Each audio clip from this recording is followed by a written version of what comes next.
വസ്സലാത്തു വസ്സലാമു അലാ റസൂലില്ലാ വഅലാ ആലിഹി വസഹ്ബിഹി അജ്മഈൻ അമ്മാ ബഅദ്.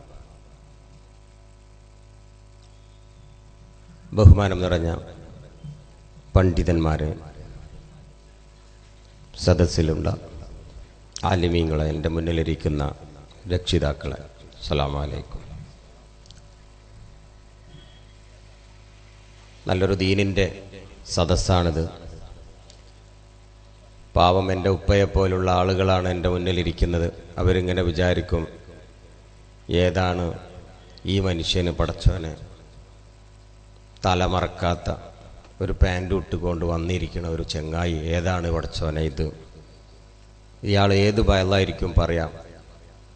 എൻ്റെ സഹോദരൻ വീട്ടിലേക്ക് ക്ഷണിച്ചു. ഇവിടെ ആളെ പേര് പറയുന്നില്ല, ഭക്ഷണം കഴിക്കാൻ. അപ്പോൾ പറഞ്ഞു ഉസ്താദ് വരുന്നുണ്ട് പറഞ്ഞു. ഞാൻ ചെന്നാണ്ട് ഇറങ്ങിയേക്കാൻ എന്നോട് വെച്ച് എവിടെയാണ്?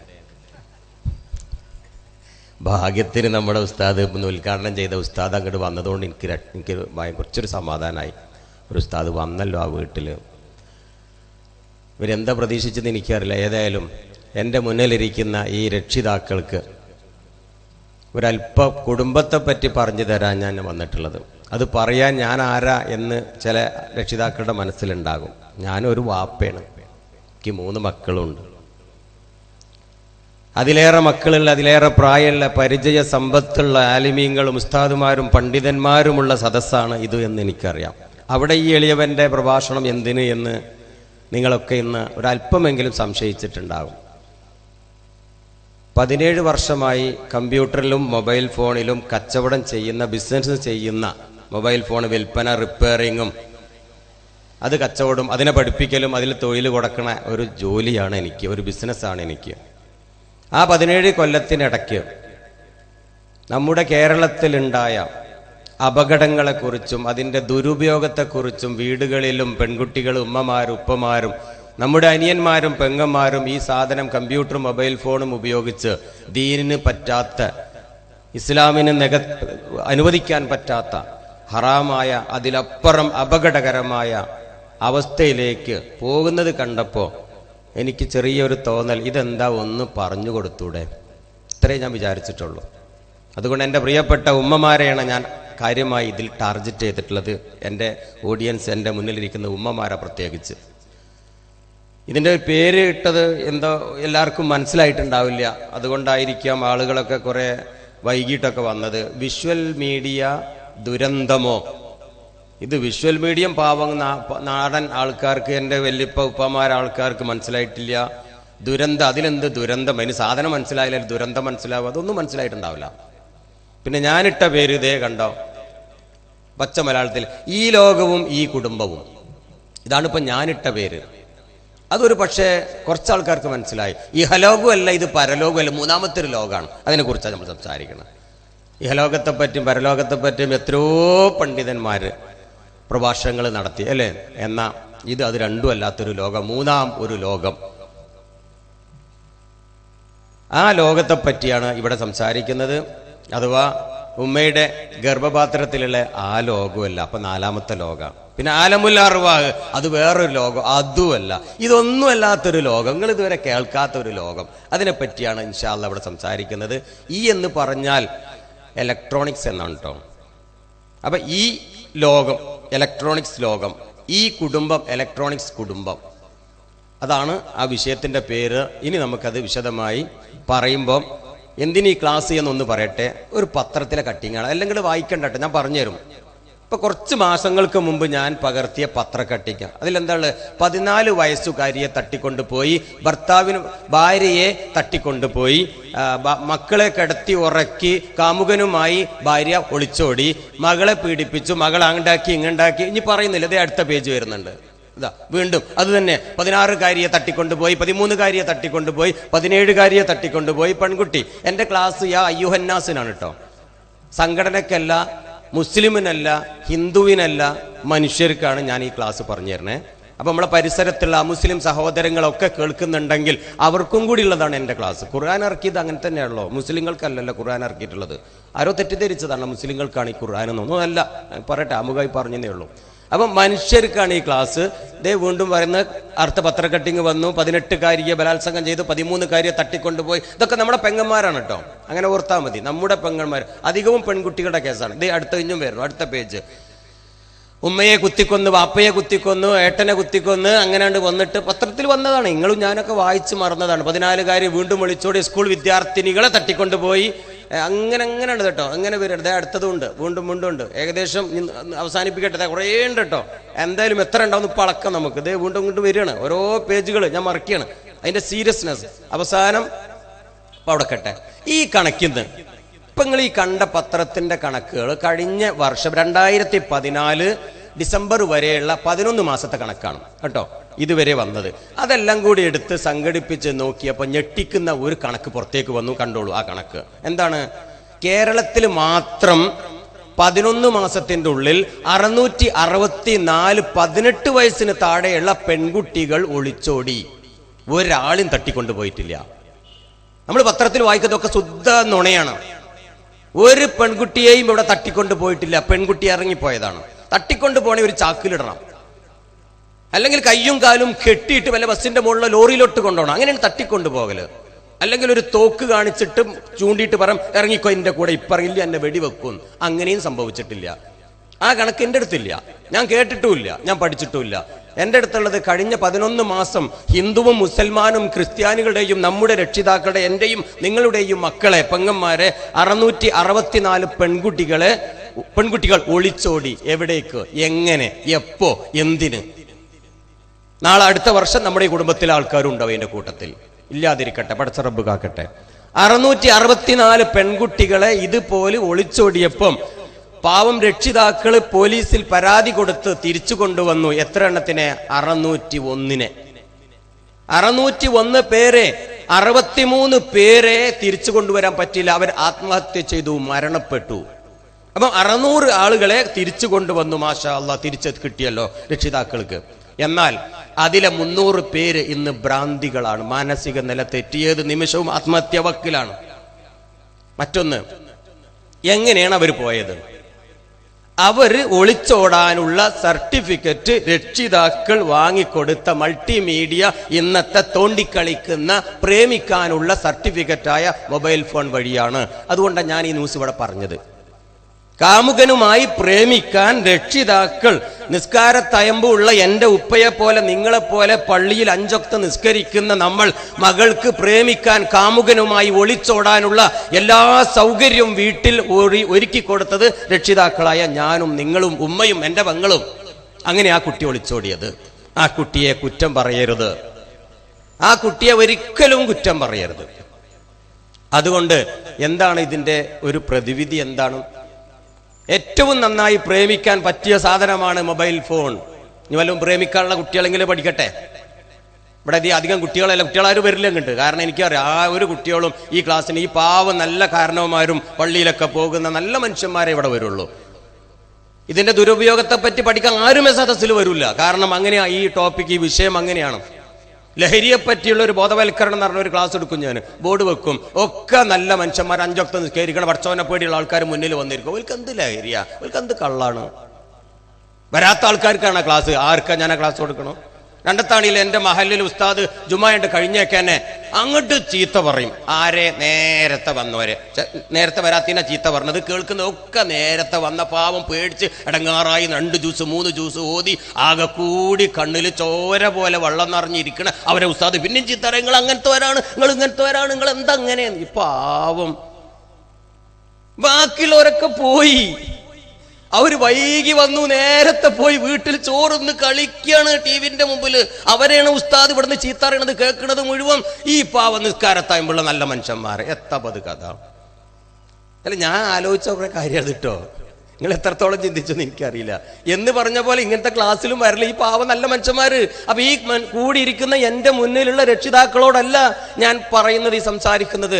ഇങ്ങോട്ട് വരാതെ വളരെ അകലെ നിന്ന് അല്പമെങ്കിലും കേൾക്കുന്നുണ്ടെങ്കിൽ അവരോട്, ഇല്ലെങ്കിൽ ഈ മെസ്സേജ് നിങ്ങൾ വീട്ടിൽ പോയി പറഞ്ഞു കൊടുക്കണം നമ്മുടെ കുഞ്ഞുമക്കളോട്. അതിനാ പറഞ്ഞു തരുന്നത്, അല്ലാതെ നിങ്ങൾക്കല്ല ഈ ക്ലാസ്. എനിക്ക് ഈ ക്ലാസ് ഒന്നും വേണ്ട. ഓക്കെ. അപ്പൊ 600 കുട്ടികളെ മാഷാ അല്ലാഹ് തിരിച്ചു കൊണ്ടുവന്നതിൽ 300 ഭ്രാന്തികളാണ് സമനില തെറ്റിയിരിക്കുക. എങ്ങനെ തെറ്റിയത്? പഠിച്ചു. ഞാനൊരു സൈബർ സെല്ലിലും പോലീസിലും ഒക്കെ പ്രവർത്തിക്കുന്ന ഒരാൾ കൂടിയായിട്ട്, ഞാൻ പോലീസുകാരനൊന്നല്ലേ, പക്ഷെ അതുമായി സഹകരിച്ച് പ്രവർത്തിക്കുന്ന ഒരാളാണ്. അങ്ങനെ കണക്കുകൾ നമുക്കിങ്ങനെ കിട്ടും. സൈബർ സെല്ലിൽ ഇപ്പോൾ നാളെ ക്ലാസ് ഉണ്ട്. ഞാനും പോലീസുമായിട്ട് നല്ല ബന്ധമാണ്. നമ്മൾ ഈ ടെക്നോളജി, ഞാൻ എഞ്ചിനീയറാണ്, കമ്പ്യൂട്ടർ എഞ്ചിനീയറാണ്. എൻ്റെ ഈ സന്ദേശം ഞാൻ അവർക്ക് പറഞ്ഞു കൊടുക്കും, പോലീസുകാർക്കൊക്കെ പറഞ്ഞു കൊടുക്കും. വേണമല്ലോ, അങ്ങനെ കള്ളനെ കുറെ പിടിക്കാമല്ലോ, അങ്ങനെ ഉണ്ട്, പറഞ്ഞു തരാം. അപ്പൊ അവിടെ നിന്ന് കിട്ടിയ കണക്ക് പ്രകാരം 600-ൽ 300 പേര് സമനില തെറ്റിയത് എന്താണ്, എങ്ങനെയാണ് അവരുടെ മാനസിക നില തെറ്റി ഭ്രാന്തിയായത് ആ പെൺകുട്ടികൾ എങ്ങനെയാന്ന് പഠിച്ചപ്പോൾ ഞെട്ടിക്കുന്ന മറ്റൊരു കണക്ക്. ഇവർ ഒളിച്ചോടിയപ്പം അവരുടെ സ്വന്തം മൊബൈൽ ഫോൺ ഉപയോഗിച്ച് കാമുകന്മാർ പല രഹസ്യ ഫോട്ടോസും നഗ്ന ഫോട്ടോസും എടുത്തിരുന്നു. ഈ ഫോട്ടോസുകളൊക്കെ കമ്പ്യൂട്ടറിലും പത്രത്തിലും അങ്ങ് പബ്ലിഷ് ചെയ്ത് പബ്ലിക്കിന്, പൊതുജനത്തിനേക്ക് അങ്ങ് കാണിച്ചു കൊടുത്തു. ഇത് കണ്ട പാവം രക്ഷിതാക്കളുടെ മാനസിക നില തെറ്റി, പെൺകുട്ടിയുടെയും മാനസിക നില തെറ്റി. അങ്ങനെ ഈ കുട്ടി പറയാണ്, ഞാൻ ഇനി മരിക്കണം, എനിക്കിനി ഒരു ജീവിതം വേണ്ട. ഉറപ്പല്ലേ? ഇനി മരിച്ചിട്ടില്ല, ബാക്കി 300 മരിക്കാൻ പോകുന്നു. ബാക്കി 300 മരിക്കാത്തവര്, അവർക്ക് ഒരു കുടുംബം നിങ്ങൾ ശരിയാക്കി കൊടുക്കും. ഒരു ഭർത്താവിനെ നിങ്ങൾ കണ്ടത് ഏത് ആൺകുട്ടിയായിരിക്കും അവളെ കെട്ടാൻ വരിക? ആ ചീത്തപ്പേര് ആ കുടുംബത്തിൽ നിന്ന് മാഞ്ഞു പോകുമോ? ഇതൊന്നും നമ്മൾ ഓർക്കില്ല. ഇറങ്ങിപ്പോകുന്ന പെൺകുട്ടി ഓർക്കുവോ? ഓർക്കുന്നില്ല. ഇതിങ്ങനെ കേൾക്കുമ്പോ നിങ്ങൾക്ക് തോന്നും, വല്ലാത്തൊരു പെൺകുട്ടി കേട്ടോ, അത് ചെയ്തല്ല അവള്, എത്ര പോരെ എന്താ ഈ പറയുന്നത്. എന്നാൽ പ്രിയപ്പെട്ട രക്ഷിതാക്കളോട് ഒരു അഭ്യർത്ഥന, നാളെ ആ കുട്ടി വലുതാകും, അവളൊരു ഉമ്മയാകും, ഒരു അമ്മയാകും, ഒരു മാതാവാകും. അവളും തന്റെ സ്വന്തം ഭർത്താവിനെ ഉറക്കിക്കിടത്തി, അല്ലെങ്കിൽ സ്വന്തം പിഞ്ചു കുഞ്ഞുങ്ങൾക്ക് പാല് കൊടുത്തുകൊണ്ട് ഒരു ദിവസം അവളും പോകും അടുത്ത കാമുകനെ തേടി. ഇതാ ഇന്നിങ്ങനെ നടന്നുകൊണ്ടിരിക്കുന്നത്. അങ്ങനത്തെ കണക്ക് കിട്ടി. 2013 ഓടിപ്പോയവരൊക്കെ തിരിച്ച് 2010, ഇത് ഓടാൻ തുടങ്ങി 2002 മുതൽ ഓടാൻ തുടങ്ങിയിട്ടുണ്ട് കേട്ടോ. അങ്ങനെ 2002-ലും 2003-ലൊക്കെ പെൺകുട്ടികൾ ഓടി. ഇന്ന് അവർ പ്രായപൂർത്തിയായി. മരിക്കാതെ അവശേഷിക്കുന്നവർക്കൊക്കെ നല്ലൊരു കുടുംബമായി. ആ കുടുംബത്തിലെ ഭർത്താവിനെ കിടത്തിക്കൊണ്ട്, സ്വന്തം മക്കളെ ഉറക്കിക്കിടത്തിക്കൊണ്ട് തന്റെ കാമുകന്റെ കൂടെ പോയവരുടെ കണക്ക് കണ്ടോ? 2886 അമ്മമാര്. നേരത്തെ കണ്ടത് എത്രയാണ്? വെറും 600 ചില്ലോനം പെൺകുട്ടികളെ ഒളിച്ചോടിയിട്ടുള്ളൂ. എന്നാൽ ബുദ്ധിയും തന്റെ ഇടവുമുള്ള, ഭർത്താവ് ഉള്ള, കുട്ടികളുള്ള, പാവം വിദേശത്ത് ജോലി ചെയ്യുന്ന ഭർത്താവിനോട് പറയാതെ കാമുകന്റെ കൂടെ ഒളിച്ചോടിയ അമ്മമാരുടെ, ഉമ്മമാരുടെ കണക്കാ നിങ്ങൾ ഇപ്പാ കാണുന്നത്. അതിൽ മുസ്ലിം ഏത് ക്രിസ്ത്യാനി ഏതെന്ന് ഞാൻ പറയുന്നില്ല, മനുഷ്യരുടെ കണക്കാണ് ആ കാണുന്നത്. അതിൽ എന്റെയും നിങ്ങളുടെയും കുടുംബങ്ങളും ചോരയും ഉണ്ടാകും. എങ്ങനെ ഇത് സംഭവിച്ചത്? കണക്കെടുത്തു. വീണ്ടും പോലീസിന്റെ റിപ്പോർട്ട് പ്രകാരം കണക്കെടുത്തു. കിട്ടിയ കണക്ക് എന്താണ്? ഈ 2868 അമ്മമാർക്കും തന്റെ സ്വന്തം ഭർത്താവിന്റെ പോക്കറ്റിൽ നിന്നും നല്ല ഒരു പ്രേമിക്കാനുള്ള ഒരു മൾട്ടിമീഡിയ ഫോൺ അങ്ങ് കൊടുത്തു. ബെഡ്റൂമിൽ ഇരുന്നു കൊണ്ട് സ്വന്തം മോള് അല്ല, ഈ ഭാര്യ തോണ്ടാൻ തുടങ്ങി. തോണ്ടി ഭർത്താവിന് തോണ്ടി, അയൽപ്പക്കത്ത് തോണ്ടി, മുസ്തഫാക്കും അരവിന്ദനും ജോസഫിനും ഒക്കെ തോണ്ടി. അങ്ങനെ തോണ്ടി ഇവരങ്ങനെ രക്ഷപ്പെട്ടു. ആ ഭർത്താക്കന്മാരെ, ആ ഭാര്യമാരെ തിരിച്ചു കൊണ്ടുവരാൻ ഒരു രക്ഷിതാവും ഇതുവരെ പോലീസ് സ്റ്റേഷനിൽ പോയിട്ടില്ല. ഒരു ഭർത്താവും ഇതുവരെ എന്റെ ഭാര്യയെ തിരിച്ചു കിട്ടണം എന്ന് പറഞ്ഞ് പൊട്ടിക്കരഞ്ഞിട്ടില്ല. 2860 ഇപ്പോഴും അനാഥ പ്രേതം പോലെ അങ്ങ് റെഡ് സ്ട്രീറ്റിലെ ചുവന്ന തെരുവിൽ ബോംബെയിൽ 1000-ഓളം ആളുകളുണ്ടെന്നും, ഡൽഹിയിലെ ചുവന്ന തെരുവിലും ഇതുപോലെ 500-ലധികമുണ്ടെന്നും, ബാക്കിയൊക്കെ വിദേശത്തേക്ക് കച്ചവടത്തിന് വേണ്ടി പോയിരിക്കുന്നു എന്ന ഞെട്ടിക്കുന്ന വാർത്തയാണ് കേരളത്തിൽ മാത്രം വന്ന ഉമ്മമാരിൽ നിന്നും കിട്ടിയത്. അവർക്ക് വേണ്ടി ആരും പൊട്ടിക്കരഞ്ഞിട്ടില്ല. അവർക്ക് വേണ്ടി അവരെ രക്ഷിതാക്കൾ അന്വേഷിച്ചിട്ടില്ല, ഭർത്താവ് അന്വേഷിച്ചിട്ടില്ല. പാവം പിഞ്ചു കുഞ്ഞുങ്ങൾ ഇന്നും കരഞ്ഞുകൊണ്ട് വീട്ടിലിരിക്കുന്നുണ്ട്. ചില കുഞ്ഞുങ്ങളൊക്കെ കിണറ്റിലിട്ടിട്ടാ പോയിട്ടുള്ളത്. പോട്ടെ, ഞാൻ അതിലേക്കൊന്നും ഇപ്പൊ കടക്കുന്നില്ല. ഇതൊക്കെ പറയുന്നത് തെളിവുകൾ സഹിതാണ്.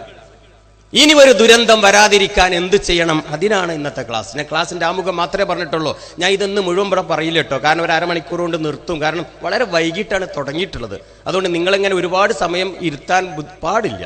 അതുകൊണ്ട് വളരെ അതിന്റെ പ്രധാനപ്പെട്ട ഭാഗം മാത്രം പറഞ്ഞുകൊണ്ട് ഇൻഷാ അല്ലാഹ് നമ്മൾ അവസാനിപ്പിക്കും.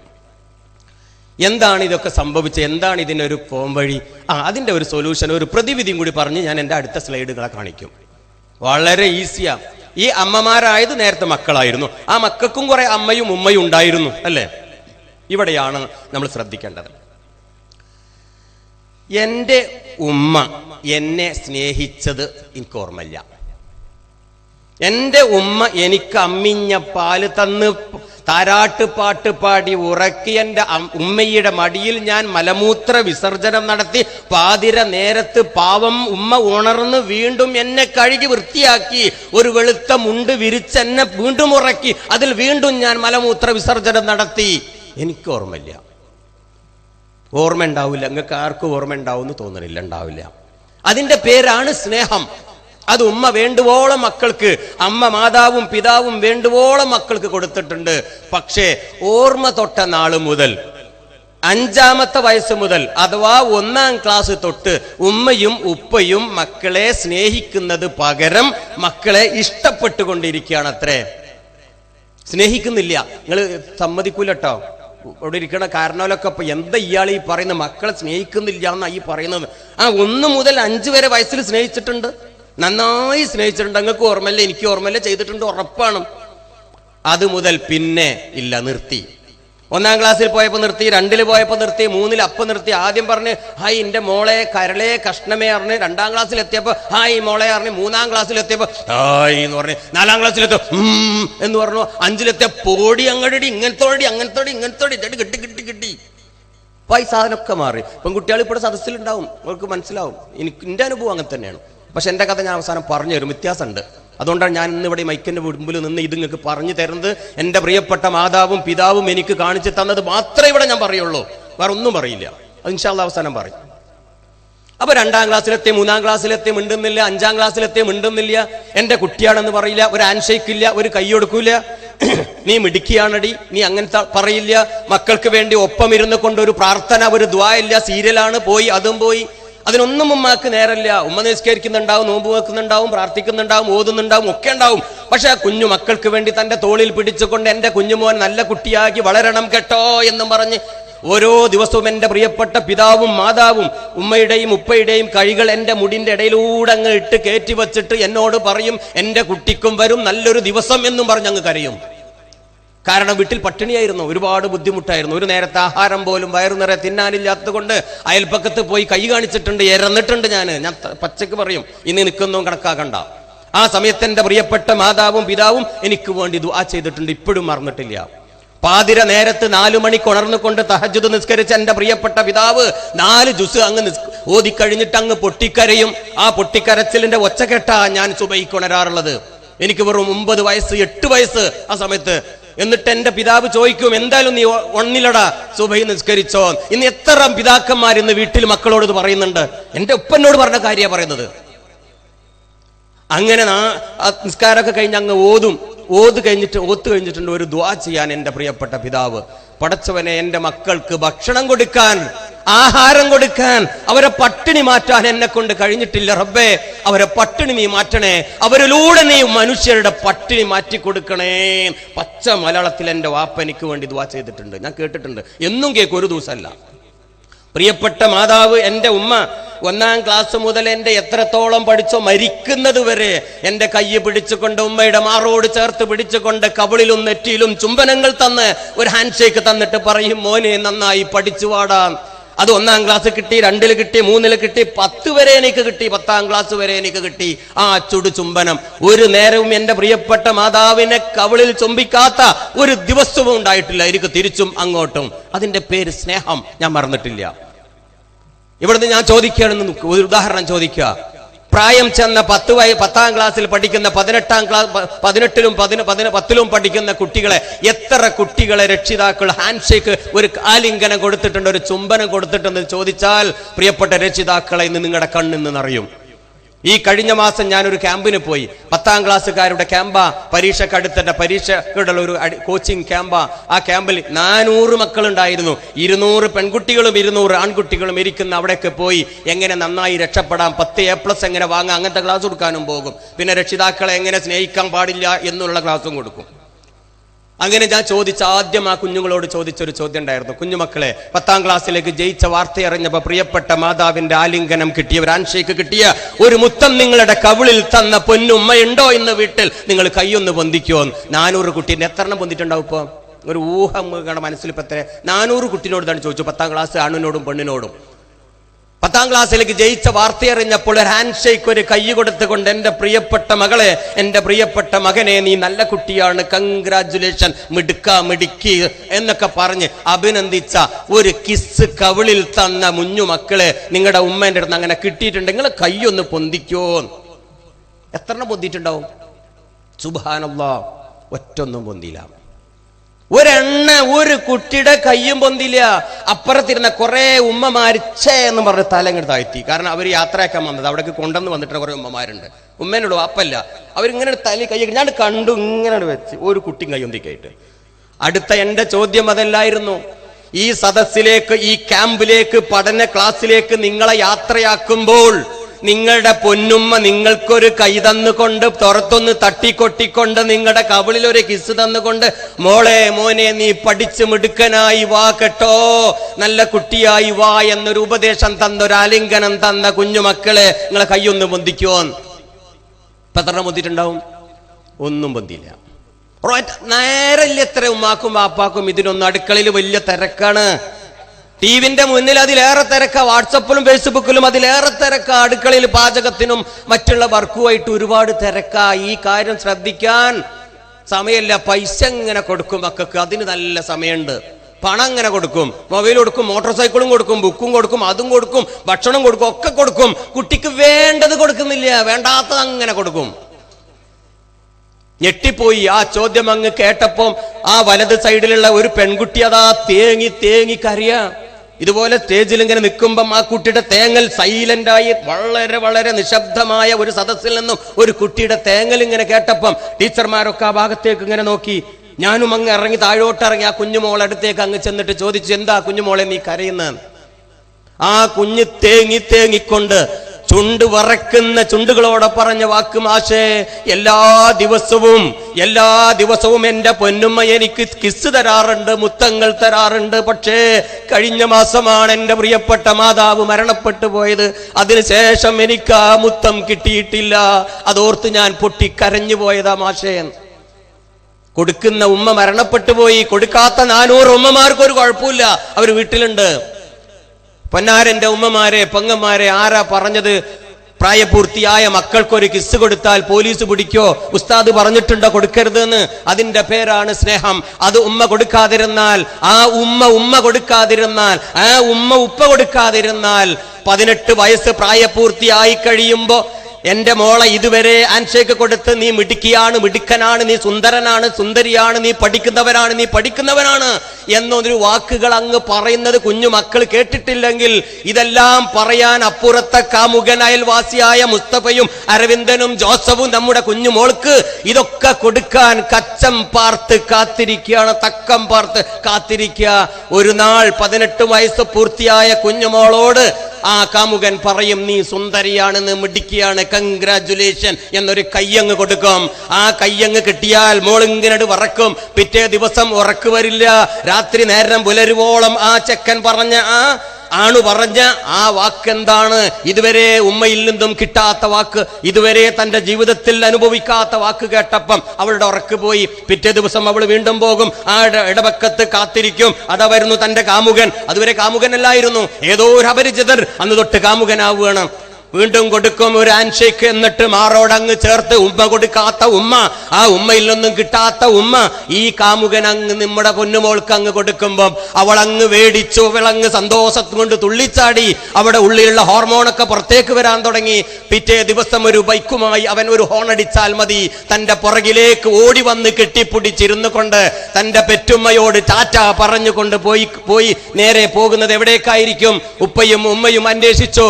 അതാ പോയി നമ്മുടെ നേരത്തെ പറഞ്ഞ 664 പെൺകുട്ടികളെ കൂടെ അവളും പോയി.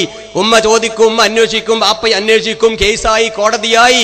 ആ രക്ഷിതാക്കൾ പാവം കോടതി വരാന്തയിൽ ഇരുന്നു കൊണ്ട് പൊട്ടിക്കരയും. ജഡ്ജ് ചോദിക്കും, വക്കീൽ ചോദിക്കും, ഈ കുഞ്ഞിനോട് ചോദിക്കും, എന്താ ചോദിക്കുക?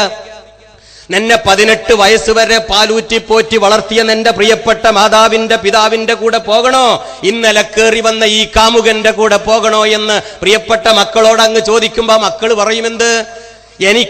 എനിക്ക് രക്ഷ തന്ന, എന്നെ അംഗീകരിച്ച, എനിക്ക് ആലിംഗനം തന്ന, എനിക്ക് കിസ് തന്ന, എന്നെ പോറ്റി വളർത്താമെന്ന് ഗ്യാരണ്ടി തന്ന, എനിക്ക് എല്ലാ സംരക്ഷണവും വാഗ്ദാനം തന്ന, ഇന്നലെ കയറി വന്ന ആ കാമുകൻ മതി എനിക്ക് എന്റെ അച്ഛനെ വേണ്ട, ഉപ്പയെ വേണ്ട, രക്ഷിതാക്കളെ വേണ്ട എന്ന് പറഞ്ഞ് ടാറ്റ പറഞ്ഞുകൊണ്ട് മോട്ടോർ സൈക്കിളിൽ വീണ്ടും അവിടെ നിന്ന് ടാറ്റ പറഞ്ഞു പോകുന്ന രംഗം നിങ്ങളും ഞാനും കണ്ടിട്ടില്ലേ?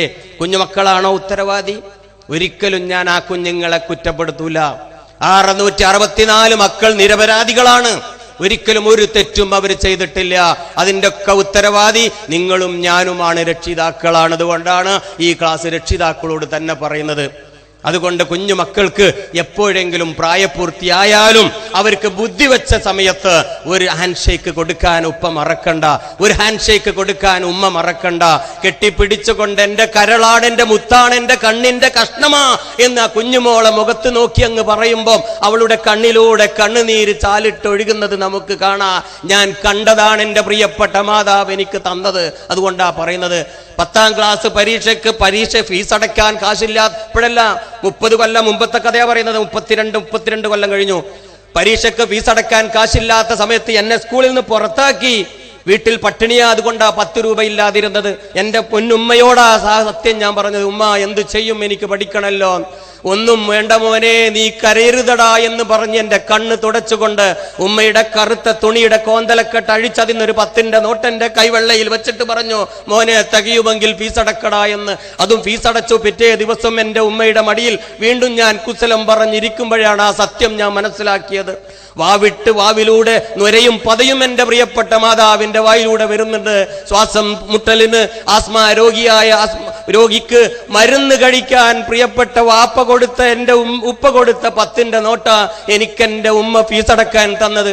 അത് ഞാൻ അറിയാതെ വാങ്ങി അടച്ചുപോയി. 18 വയസ്സ് തികയാത്ത, ബുദ്ധി ഉറക്കാത്ത ഒരു കുഞ്ഞിനും മാതാവിന്റെ സ്നേഹം തിരിച്ചറിയില്ല, പിതാവിന്റെ സ്നേഹം തിരിച്ചറിയില്ല. അതിന് പ്രായപൂർത്തി പക്വത വരണം, അതിന് 20 വയസ്സ് തികയണം. അതുകൊണ്ട് 18 തികയുന്നതിന് മുമ്പ് 664 കുട്ടികൾ ഇവിടെ നിന്ന് ഒളിച്ചോടിയത്. അങ്ങനെ ഒളിച്ചോടിയ വിട്ടമ്മമാരാ വീണ്ടും ഒളിച്ചോടിയത്. ഈ ബുദ്ധി, ഈ ഒരു തിരിച്ചറിവ് എനിക്ക് കിട്ടിയപ്പോത്തിന് സമയം വൈകിപ്പോയി. അന്ന് രാത്രി ഞാൻ വീട്ടിലേക്ക് വന്നപ്പം ഉമ്മയുടെ അവസ്ഥ വല്ലാത്ത അവസ്ഥയാ. കാരണം മരുന്ന് കഴിച്ചിട്ടില്ലായിരുന്നു അത്രേ. മരുന്നിന്റെ കാശ് ഞാൻ ഫീസ് അടച്ചു അത്രേ. ഓടി എല്ലാവരും ഒരു മഞ്ചയിൽ കയറ്റി ആശുപത്രിയിലേക്ക് കൊണ്ടുപോകുമ്പോഴും എന്റെ കണ്ണ് തുടച്ചുകൊണ്ട് എന്റെ പ്രിയപ്പെട്ട മാതാവ് പറഞ്ഞു, കരയരുത് മോനെ, കരയരുത്, നീയെങ്കിലും പോയി രക്ഷപ്പെട്, മറ്റുള്ളവരെ പട്ടിണി മാറ്റാൻ മോനെ എന്നെ കൊണ്ട് സാധിക്കും, നീ കരയരുത് കേട്ടോ എന്നും പറഞ്ഞ് എന്നെ സമാധാനപ്പെടുത്തി ആശുപത്രിയിലെത്തി. അധികം സമയം വൈകിയില്ല. എന്റെ കയ്യിൽ കടന്നുകൊണ്ട് എന്റെ പൊന്നുമ്മ ഇഹലോകവാസം വെടിഞ്ഞു. അപ്പോഴും ഞാനാണ് എന്റെ ഉമ്മക്ക് കലിമ ചൊല്ലിക്കൊടുത്തത്. വളരെ അന്തസ്സോടെ എന്റെ ഉമ്മ കലിമ ചൊല്ലിക്കൊണ്ട് എന്റെ മടിയിൽ കടന്നുകൊണ്ട് മരണപ്പെട്ടു. മറക്കിലൊരിക്കലും ആ സ്നേഹം. അത് മറന്നാൽ പോയി നമ്മുടെ ജീവിതം. പക്ഷേ ഇന്നത്തെ മക്കൾക്ക് അതറിയില്ല. അതറിയിക്കാൻ ഉമ്മയും ബാപ്പയും അതിനുള്ള സന്ദർഭം, സൗകര്യം ഒരുക്കി കൊടുത്തിട്ടില്ല. 10 രൂപയുടെ 1 രൂപയുടെ വില ഇന്ന് മക്കൾക്ക് അറിയില്ല. ആവശ്യമുള്ളതും അല്ലാത്തതും എല്ലാം അങ്ങ് വാങ്ങിക്കൊടുക്കും. ഉപ്പയുടെ ഖജനാവിൽ ഇഷ്ടം പോലെ ഉണ്ട് എന്ന് തെറ്റിദ്ധരിക്കപ്പെട്ടിരിക്കുക നമ്മുടെ കുഞ്ഞുമക്കൾ. അത് അന്വേഷിക്കാൻ അവർക്ക് ബുദ്ധിയില്ല. അത് പറഞ്ഞു കൊടുക്കാനുള്ള തന്റെ ഇടം ഇന്നത്തെ രക്ഷിതാക്കൾക്കുമില്ല. അതുകൊണ്ട് എന്റെ പ്രിയപ്പെട്ട രക്ഷിതാക്കളോട് പറയാനുള്ളത്, കുഞ്ഞുമക്കളോട് വീടിലെ ബുദ്ധിമുട്ടുകൾ അറിയിക്കണം. അവരെന്തും ചോദിക്കുമ്പോ എടുത്തു കൊടുക്കാതെ, ഇത്ര കഷ്ടപ്പെട്ട മോനെ ഞാനൊക്കെ വളർന്നത്, എന്റെ ബുദ്ധിമുട്ട് നീ അറിയണമെന്ന് പറ. ചില ഉപ്പമാര് പറയുന്നത് കേട്ടതാ, ഞാൻ ഒരുപാട് ബുദ്ധിമുട്ടി കഷ്ടപ്പെട്ട അവൾ പഠിച്ചു വളർന്നത്, ആ കഷ്ടപ്പാട് എന്റെ മക്കളെ ഞാൻ അറിയിക്കൂല.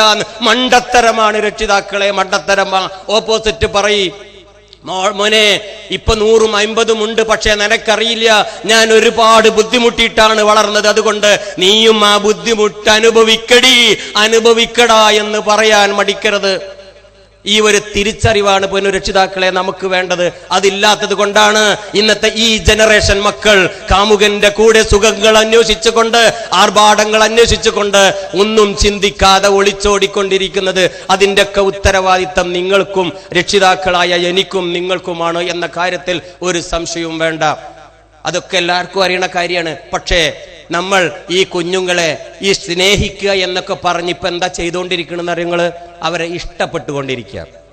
എന്താ ഈ സ്നേഹവും ഇഷ്ടം എന്നുള്ളത് ഉമ്മമാർക്കൊക്കെ ഇപ്പോൾ ഒരു സംശയം ഉണ്ടാവും. മൂത്ത കുട്ടിയെ നല്ലോണം ഇഷ്ടം, നല്ലോണം പഠിക്കുന്ന കുട്ടിയാ. ഇളയ മോളെ മോനെ അത്ര ഇഷ്ടമല്ല, കാരണം അത്ര പഠിക്കൂല.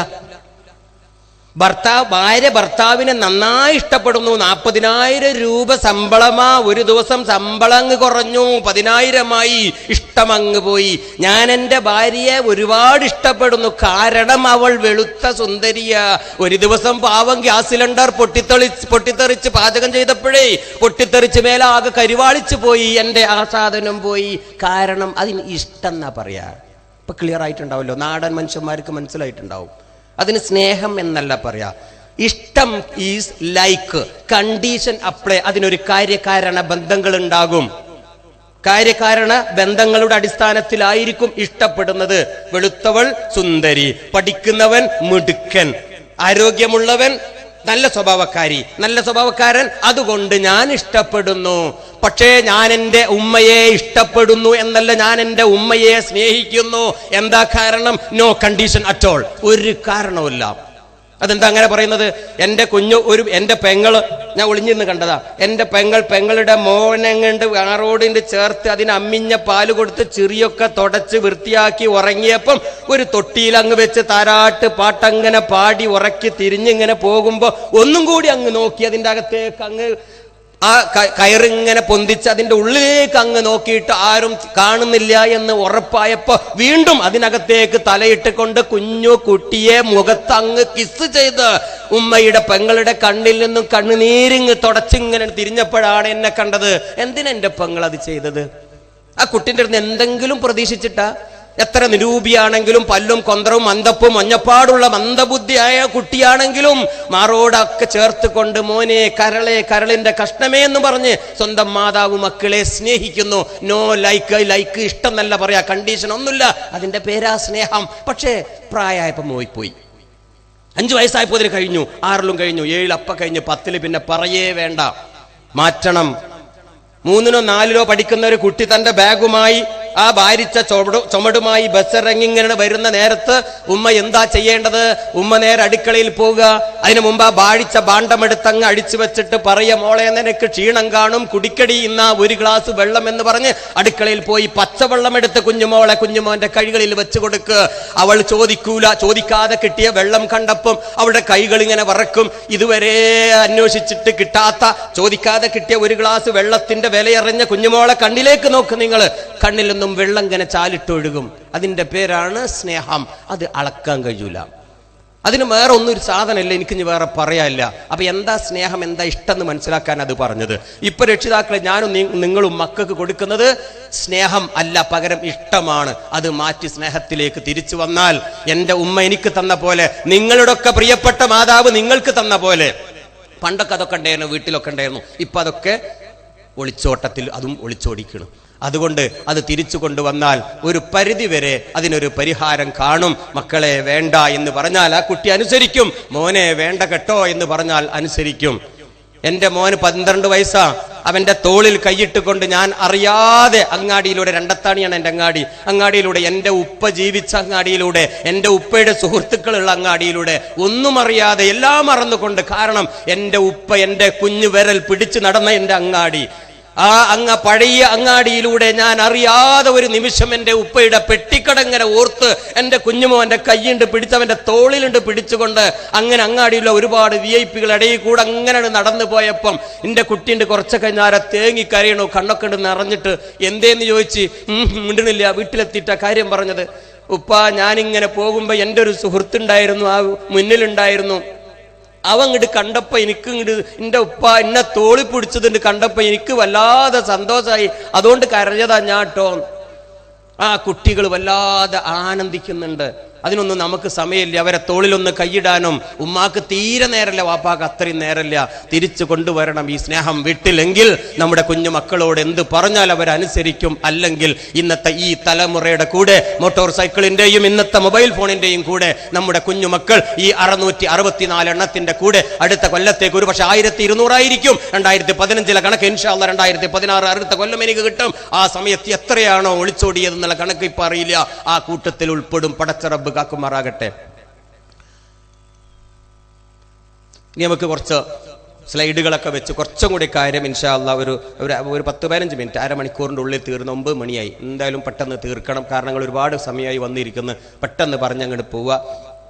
ചിലതൊന്നും ഞാൻ വിശദീകരിക്കുന്നില്ല. ഇവിടെ ആമുഖ പ്രഭാഷണത്തിൽ നമ്മുടെ ഉസ്താദ് ഉദ്ഘാടനം ചെയ്തപ്പോൾ പറഞ്ഞ ആയത്തിന്റെ ഒരു ചെറിയ വാക്ക, ഇന്ന റബ്ബക ലബിൽ മിർസാദ്, തീർച്ചയായും പ്രപഞ്ചനാഥൻ നമ്മളെ ഒക്കെ റെക്കോർഡ് ചെയ്യുന്നുണ്ട്. ഞാൻ എന്തിനാ അവിടെ ക്യാമറ വെച്ച് എന്നത്, കാരണം ഉദ്ഘാടനത്തിൽ പറഞ്ഞു കുട്ടിക്കാലത്ത് ഇതൊക്കെ പറയുമ്പം ഒരു തെളിവുണ്ടായിരുന്നില്ല. ഇന്നതിനൊക്കെ തെളിവുണ്ടല്ലോ.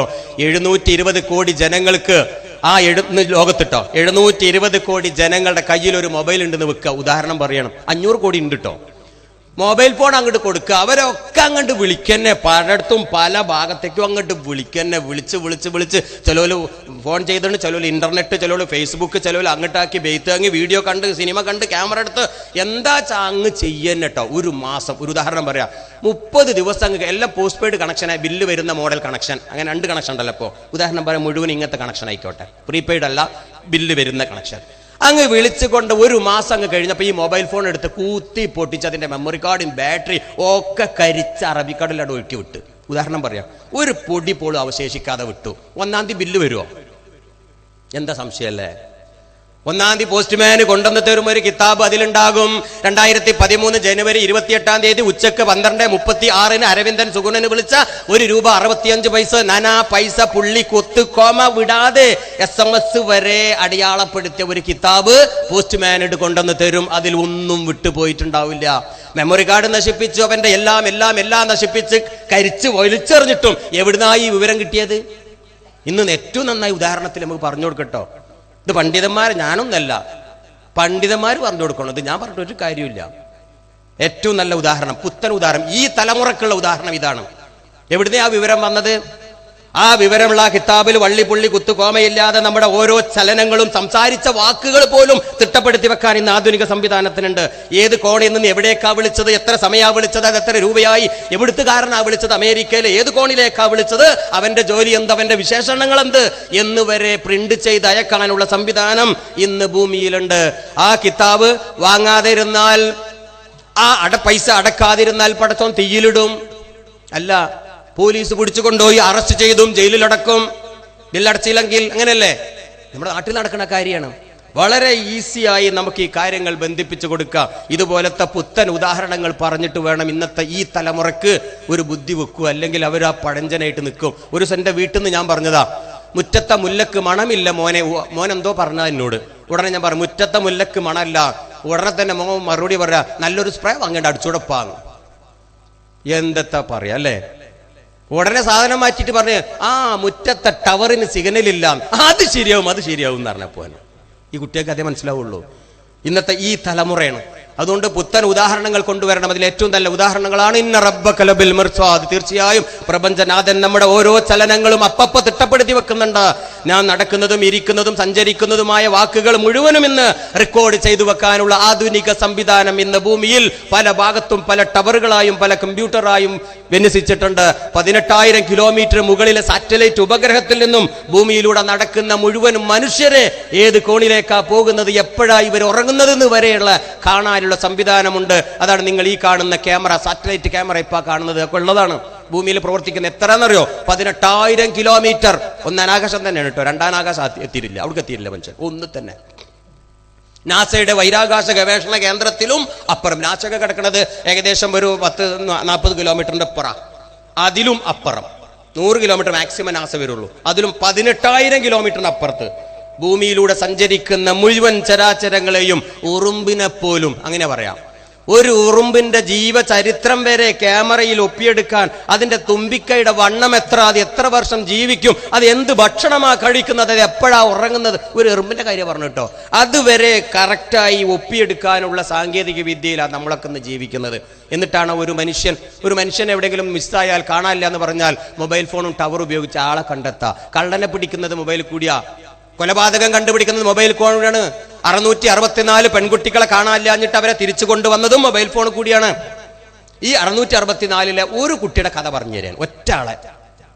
എന്റെ പീടികയിൽ 9ാം ക്ലാസ്സിലെ ഒരു ഉമ്മ, ആ കുട്ടി അപ്പോൾ 9ാം ക്ലാസ്സിലെ ഉമ്മ ആ കുഞ്ഞിനെ കയ്യും പിടിച്ചു വന്ന് കോട്ടക്കൽ ചങ്കുട്ടിയിൽ മൊബൈൽ ഫോൺ വിൽക്കുന്ന ഷോറൂം എനിക്ക്. ഞാൻ കംപ്ലീറ്റ് അതിന്റെ തിന്മയപ്പോൾ പറയുന്നത് കേട്ടോ. അതിന്റെ വിൽപ്പന ഇപ്പോൾ കൊളായിക്കോട്ടെ, എന്നാലും എന്താ അറിയില്ല, പഠിച്ചോ കാര്യങ്ങളൊക്കെ എളുപ്പമാക്കി തരുന്നുണ്ട്. അങ്ങനെ വന്നിട്ട് ഈ ഉമ്മ പറയാണ്, മോളെ എനിക്ക് ഏതാടി വേണ്ടത്? ഉമ്മ അങ്ങനെ ചൂണ്ടിക്കൊടുത്തു, മോളും അങ്ങനെ ചൂണ്ടി. അവസാനം മോള് കാണിച്ചു, അതാ ഗാലക്സി S4 തോണ്ടിക്കളിക്കുന്ന ഏറ്റവും അഡ്വാൻസ്ഡ് 1,00,000 ഉറുപ്പിയുടെ ഒരു ഫോൺ തന്നെ ആയിക്കോട്ടെ ഉമ്മ എനിക്ക്. പക്ഷെ ഉമ്മ ബുദ്ധിയുള്ള ഉമ്മയായിരുന്നു, ഉമ്മക്കല്ല ബുദ്ധി. ഉമ്മ പറയും, എനിക്ക് ഇപ്പൊ വാങ്ങിത്തരൂല, 10ാം ക്ലാസ്സിലേക്ക് ജയിച്ച് 10 A+ എനിക്ക് കൊടുന്ന് കാണിച്ച് താ, അപ്പൊ ഞാൻ വാങ്ങിത്തരും. ബുദ്ധിയുള്ള ഉമ്മ അങ്ങനെയാണ്. അങ്ങനെ ഉമ്മ പോയി അവിടുന്ന്. അങ്ങനെ 10 A+ അങ്ങനെ കിട്ടിയ കുട്ടിനേറ്റ് വാക്ക് പാലിച്ചു. മോള് വാക്ക് പാലിച്ചു, 10 A+ കിട്ടി. അങ്ങനെ ഉമ്മ വാക്ക് പാലിക്കണം. അങ്ങനെ ഞങ്ങളുടെ ഓഫീസിൽ വന്നു, കൊണ്ടുപോയി ഒരു ഗാലക്സി S4 50,000 ഉറുപ്പിയുടെ ഫോൺ അങ്ങ് വാങ്ങിക്കൊണ്ടുപോയി. ഞാൻ അറിയുന്ന കുടുംബമായതുകൊണ്ടാണ് നമുക്ക് ഈ കഥ അറിയുന്നത്. അങ്ങനെ പോയി മോള് 11ലേക്ക് ജയിച്ചു, മീൻസ് ക്ലാസ് അഡ്മിഷൻ കിട്ടി. സയൻസ് ഗ്രൂപ്പിൽ എഞ്ചിനീയർ ആവണം, ഡോക്ടർ ആവണം, ഒരുപാട് സ്വപ്നങ്ങളാ. 11ാം ക്ലാസ് ജയിച്ചു, നല്ല മാർക്ക്. 12ാം ക്ലാസ്സിലേക്ക് ജയിച്ചു, നല്ല മാർക്ക്. ഫൈനൽ പരീക്ഷയുടെ തൊട്ടടുത്ത ഒരു മാസത്തിന്റെ മുമ്പ് ഈ കുഞ്ഞിനെ കാണാനില്ല. 664ന്റെ കൂട്ടത്തിൽ അവളും ഒളിച്ചോടി. ഈ പാപം ഉമ്മ സങ്കടപ്പെട്ടു. സ്കൂളിൽ പോയി അന്വേഷിച്ചപ്പോ മാഷ് പറഞ്ഞു, അതാ അപ്പുറത്തുള്ളൊരു ആൺകുട്ടി ഇങ്ങനെ തോണ്ടിക്കളിച്ചിരുന്നു, ഇപ്പുറത്തെ ഈ പെൺകുട്ടി ഇടക്കിടക്ക് തോണ്ടലുണ്ട്. അങ്ങനെ ഇവർ രണ്ടുപേരും കൂടി തോണ്ടി എവിടെയൊക്കെ തോണ്ടി ഒളിച്ചോടിയിട്ടുണ്ട്. അന്വേഷിച്ചു സൈബർ പോലീസിലെത്തി, മലപ്പുറം ജില്ലയിലെ. അവര് തോണ്ടി നോക്കി, കണ്ടു. ഒക്കെ തോണ്ടലാണ്, ഇപ്പൊ തോണ്ടിയ കാണും. പണ്ടൊക്കെയാണ് ഈ മറ്റേ എന്താണ് അമ്പലത്തിലും പള്ളിയിലൊക്കെ പോയിട്ടുണ്ടല്ലോ, മന്ത്രിച്ച് പുതിച്ച് തോണ്ടലൊക്കെ. ഇപ്പൊ ഓടി പോണ്ട, സ്വന്തം വീട്ടിൽ കാണുന്നത് മൊബൈലിൽ ഒരൊറ്റ തോണ്ടല സംഗതി ഒക്കെ കാണും. അങ്ങനെ ആ പോലീസുകാർ അവിടെ ഇരുന്ന് അങ്ങ് തോണ്ടി കണ്ടു. 2 കുട്ടികളും കൂടെ വളരെ സുന്ദരമായി മംഗലാപുരത്തൊരു ലോഡ്ജ് മുറിയിൽ തോണ്ടിക്കളിക്കണു. വളരെ രസമായിട്ട് അവരിന്ന് തോണ്ടിക്കളിക്കണു. കണ്ടു, ഇവിടെ കണ്ടു, ഒക്കെ കാണും. ഫോണായിട്ടല്ല മുങ്ങിക്കണത്, എന്തായാലും കാണും. അപ്പൊ ഇനി കുട്ടികൾ ഇങ്ങനെ വിചാരിക്കണം, ഇനി പോകുമ്പോ ഫോൺ ഉപേക്ഷിച്ച് പോണല്ലേ. ഞാൻ സമയന്റെ അവസാനം പറഞ്ഞുതരാം, എങ്ങനെ രക്ഷപ്പെടാ ഒളിച്ചോടാന്നും കൂടി പറഞ്ഞു കൊടുക്കലുണ്ട്. നിങ്ങളൊക്കെ ഇരിക്കണീ പറഞ്ഞു തരും, ഇല്ലെങ്കിൽ ഇൻഷാ അല്ലാഹ് വേറൊരു സമയത്ത് ആക്കാം. ഏതായാലും അന്വേഷിച്ചു. പാവം വാപ്പയും ഉമ്മയും ഒരുപാട് ബേജാറായി. വാപ്പ ഗൾഫിലായിരുന്നു, ഓടി വന്ന് രണ്ടുപേരും കൂടി അന്വേഷണം തുടങ്ങി. എന്റെ കുഞ്ഞിനെ കാണില്ലല്ലോ എന്ന് പറഞ്ഞ് കരയാൻ തുടങ്ങി. എവിടെ? ഈ പെരുന്തള്ള കൊടുത്തതല്ലേ ഈ സാധനം. എന്നിട്ടാ കരയണത്. അങ്ങനെ ആയി അവസാനം അതാ സ്വന്തം പിതാവിന്റെ മൊബൈൽ ഫോണിലേക്ക് കുഞ്ഞുമോളുടെ ഒരു മെസ്സേജ്, വാട്സപ്പ് മെസ്സേജ്. നിങ്ങൾക്ക് അറിയാലോ വാട്സപ്പ് എന്താ, ഞാൻ പറയണ്ടല്ലോ. ഒരു സന്ദേശം ഇങ്ങോട്ട് വന്നു. എന്താ സന്ദേശം എന്നറിയോ? കൺഗ്രാജുലേഷൻ മിസ്റ്റർ ഫാദർ, എന്റെ പ്രിയപ്പെട്ട തന്തക്ക് അഭിനന്ദനങ്ങൾ. അങ്ങനെ വേണം കുട്ടിയായി. ഇംഗ്ലീഷ് മീഡിയമാണേ, അങ്ങനെ മിസ്റ്റർ തന്ത എന്നൊക്കെ പറയും കുട്ടികൾ. മിസ്റ്റർ ഫാദർ കേട്ടോ, അത് നല്ലതാണ്. ഇംഗ്ലീഷിൽ അങ്ങനെ പറയാം, മലയാളത്തിൽ പറയരുത്, അടി കിട്ടും. മിസ്റ്റർ തന്തക്ക് അഭിനന്ദനം. അതിന്റെ മലയാളം പറയണേ, എന്ത് വാപ്പാക്ക് ഇത് പിടുത്തം കിട്ടിയില്ല. ഇത് തർജ്ജമ ചെയ്യാൻ വേണ്ടി അപ്പുറത്തൊരു ചങ്ങായിന്റെ അടുത്ത് കൊണ്ടു കൊടുത്തപ്പോൾ അയാളത് തർജ്ജമ ചെയ്ത് കൊടുത്തപ്പോൾ ബാക്കി മെസ്സേജ് കൂടി വായിച്ചു. എന്തിനാണ് ഈ കൺഗ്രാജുലേഷൻ എന്നറിയോ? അതാണ് അതിന്റെ വിശദ വിവരം. അതാണ്, താങ്കൾ എനിക്ക് വേണ്ടി ചെലവാക്കിയത് 1,00,000 റുപ്യ അല്ല, മൊബൈൽ ഫോണിന് തന്തക്ക് ചെലവായത് 1,00,000 റുപ്യ. അതിന് പകരം താങ്കൾക്ക് ഇപ്പോൾ ഞാൻ സമ്പാദിച്ച് തന്നിരിക്കുന്നു 20 ലക്ഷം റുപ്പീസ്. കൺഗ്രാജുലേഷൻ, 20 ലക്ഷം ഞാൻ സമ്പാദിച്ചെന്ന് താങ്കൾക്ക്. അത് വാപ്പാക്ക് മനസ്സിലായില്ല. വീണ്ടും വിശദമായ മെസ്സേജ് വായിച്ചപ്പോഴല്ലേ, തർജ്ജമ ചെയ്തപ്പോഴല്ലേ വാപ്പാക്ക് മനസ്സിലായത് ഇത് എന്താണെന്ന്. എന്താ? എന്റെ ഏട്ടത്തിനെ വിവാഹം കഴിക്കാൻ 100 പവനും കല്യാണവും ബിരിയാണിയും ആർഭാടും ദഫും പാട്ടും കൂത്തൊക്കെ കൂടിയേ ഏകദേശം 10-18 ലക്ഷം ആയിട്ടില്ല നിങ്ങൾക്ക്. ഇപ്പൊ ഇന്നങ്ങനെ ഒന്ന് കാക്കണച്ചെങ്കിൽ ഒരു 20 ലക്ഷം ചെലവാവൂലേ? അതിന് പകരം വെറും ലൈസൻസ് തന്നില്ലേ നിങ്ങൾ 1,00,000 റുപ്യയുടെ സർട്ടിഫിക്കറ്റ്. അതുകൊണ്ട് എന്റെ കാമുകനെ ഭർത്താവിനെ ഞാൻ തന്നെ കണ്ടെത്തിയില്ല. വാപ്പാ തന്റെ അഭിനന്ദനങ്ങൾ. അങ്ങനെ വേണം മക്കളായ. മക്കൾക്കും രക്ഷപ്പെടാ, തന്തക്കും തള്ളക്കും രക്ഷപ്പെടാ. കാരണം ഇനിയിപ്പോ ഒരു ചെലവില്ലല്ലോ, കുട്ടി രക്ഷപ്പെട്ടില്ലേ, എനിക്കും രക്ഷപ്പെടാ. ഇതിന്റെ കടയിൽ നിന്ന് തന്നെ വാങ്ങിയാല് 3 പാർട്ടിക്കും രക്ഷപ്പെടാൻ പറ്റിയ സാധനമാണ് കുഞ്ഞു മക്കൾക്ക്. ഇന്ന് തന്നെ ഈ ഭാഷണമൊക്കെ കഴിഞ്ഞ് വീട്ടിൽ പോയിട്ട് പെൺകുട്ടികൾ ഒരു 5ാം ക്ലാസ്സിൽ തന്നെ ആയിക്കോട്ടെ, അത്രയും പോറ്റണ്ടല്ലോ, വെറുതെ 10 വരെ കാത്തിരിക്കണേ. ഒരു 5 തന്നെയാണ് കൊടുക്കി. കാരണം 5ാം ക്ലാസ്സിലേക്കൊക്കെ പ്രേമിക്കാർ അറിയപ്പെട്ടോ.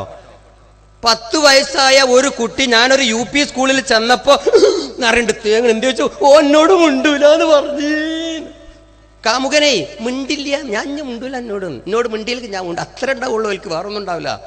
പ്രേമം എങ്ങനെ ഈ കുഞ്ഞു മക്കൾ പ്രേമിക്കാൻ തുടങ്ങിയവർ ഞങ്ങൾക്ക് മൊബൈൽ വന്നതിന് ശേഷം വളരെ രഹസ്യമായി അവർക്കുള്ള ഓരോ സന്ദേശങ്ങളും നട്ടപ്പാതിര നേരത്ത് റൂമിലിരുന്ന് പഠിക്കുകയാണ് എന്ന പേരിൽ കുഞ്ഞു മക്കൾ അയച്ചുകൊണ്ടിരിക്കുക. വാട്സപ്പിലൂടെ, ഫേസ്ബുക്കിലൂടെ, ഇമെയിലിലൂടെ, ഇന്റർനെറ്റിലൂടെ ചാറ്റിംഗ് നടക്കാനല്ല, ചീറ്റിംഗ് നടന്നുകൊണ്ടിരിക്കുകയാണ്. പല വിദേശത്തുള്ള കുട്ടികളുമായിട്ട് കണ്ടു സംസാരിക്കുകയാണ്. നഗ്ന ചിത്രങ്ങൾ പോലും, വൃത്തികെട്ട ചിത്രങ്ങൾ പോലും കുഞ്ഞു മക്കൾ കുറെ സമയം കണ്ടു കഴിഞ്ഞാൽ അവർക്ക് അനുരാഗം വരുമെന്നും അവരുടെ ഹോർമോൺ പ്രവർത്തിക്കുമെന്നും അവർ ഒളിച്ചോടപ്പെടുമെന്നും തട്ടിക്കൊണ്ടു പോകലാകുമെന്നും ആധുനിക സയൻസ് രേഖപ്പെടുത്തിയിട്ടുണ്ട്. ഡോക്ടർമാർ പറയാൻ തുടങ്ങിയിട്ടുണ്ട്. ചെറിയ കുട്ടികൾ 10ാം ക്ലാസ് 10 വയസ്സുള്ള കുട്ടികൾക്ക് വരെ അനുരാഗവും പ്രേമവും ഒളിച്ചോട്ടം പഠിക്കുന്നത് ഇന്നത്തെ ആധുനിക ടെക്നോളജിയായ മൊബൈൽ ഫോണിലെ നീലചിത്രങ്ങൾ വഴിയാണ് എന്ന് ഞാൻ പറയാതെ നിങ്ങൾ കേട്ടിട്ടുണ്ടാവുമല്ലോ. ഇവിടെയാണ് ചതി ഒളിഞ്ഞിരിക്കുന്നത്.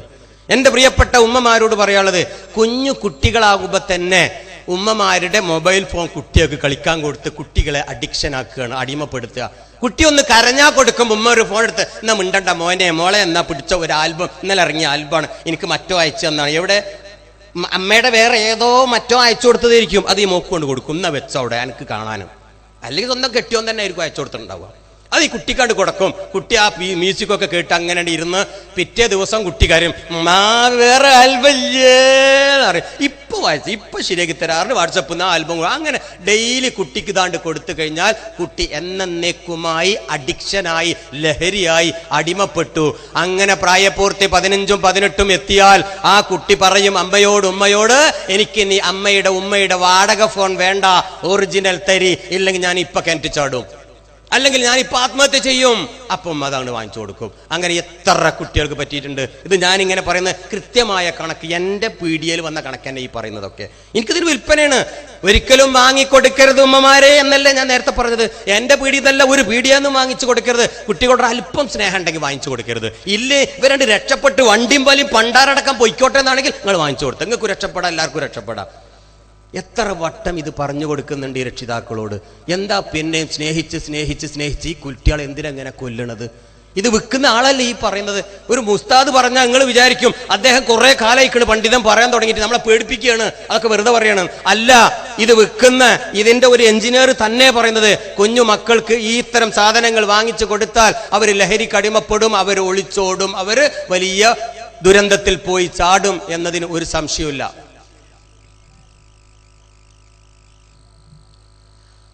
അതുപോലെ ഫോൺ കൂടിയൊക്കെ സംസാരിക്കുമ്പോൾ വരെ സൂക്ഷിക്കണം കേട്ടോ.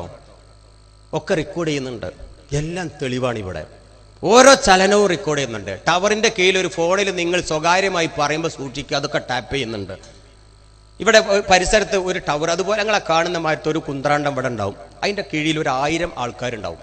അങ്ങനെ പോലെ ഒരു കണക്കാട്ടോ. 1000 ഫോണിൽ ഒരാൾ ഒരു കുറ്റം ചെയ്താൽ മതി, ഈ 999 ആളെയാണ്ട് റെക്കോർഡ് ചെയ്യും.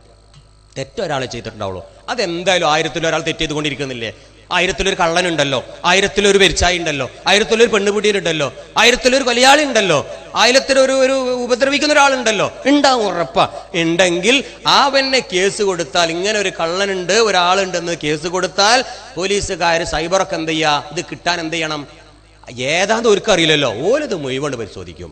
1000 നിങ്ങളെയും എന്റെയും, ഞാൻ ഭർത്താവിന് വിളിക്കുന്നതും ഭാര്യയ്ക്ക് വിളിക്കുന്നതും രഹസ്യങ്ങളും പരസ്യങ്ങളും മുഴുവനും പരസ്യമാവും, ലോകം അറിയും. അതുകൊണ്ട് ശ്രദ്ധിക്കണം. തെറികളും കുറ്റങ്ങളും പറയുമ്പോൾ ശ്രദ്ധിക്കണം. അതും റെക്കോർഡ് ചെയ്ത് കോടതി കൊണ്ടുപോകും. ഞാൻ പറഞ്ഞിട്ടില്ല പറഞ്ഞാൽ പ്ലേ ചെയ്യും. കോടതി അപ്പൊ പ്ലേ ചെയ്യണം മൊബൈലിൽ. കഴിഞ്ഞ ആഴ്ച ചൊവ്വാഴ്ച ഉച്ചക്ക് 12 നീ പറഞ്ഞതിനോടത് നിഷേധിക്കാൻ കഴിയില്ല, മുന്നിൽ പ്ലേ ചെയ്ത് തരും. ഇത് പണ്ടൊക്കെ ഉസ്താദുമാരിന്റെ കുട്ടിക്കാലത്ത് പറയുമ്പോ പിന്നെ അതൊക്കെ ഉണ്ടാവുമെന്നായിരുന്നു എനിക്കൊക്കെ തോന്നിയിരുന്നത്. ഇന്ന് അതൊക്കെ മുന്നിൽ വന്നിരിക്കുകയാണ്. അതുകൊണ്ട് ഫോണിൽ കൂടി അങ്ങനെയൊക്കെ പറയുമ്പോൾ സൂക്ഷിക്കുക.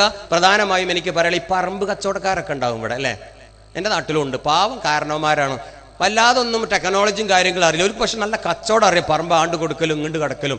5 കായ് അവർ മുതൽ മുടക്കില്ല, ഒക്കെ മറ്റുള്ളവൻ്റെ പൈസ കൊണ്ട് കച്ചവടം ചെയ്യണമാണ് ഈ കച്ചവടക്കാരെന്ന് പറയുന്നത്. എന്ന മനുഷ്യന്മാർ കുടുങ്ങി ഞങ്ങളെ നാട്ടിൽ. എന്താ കാരണം എന്നറിയോ?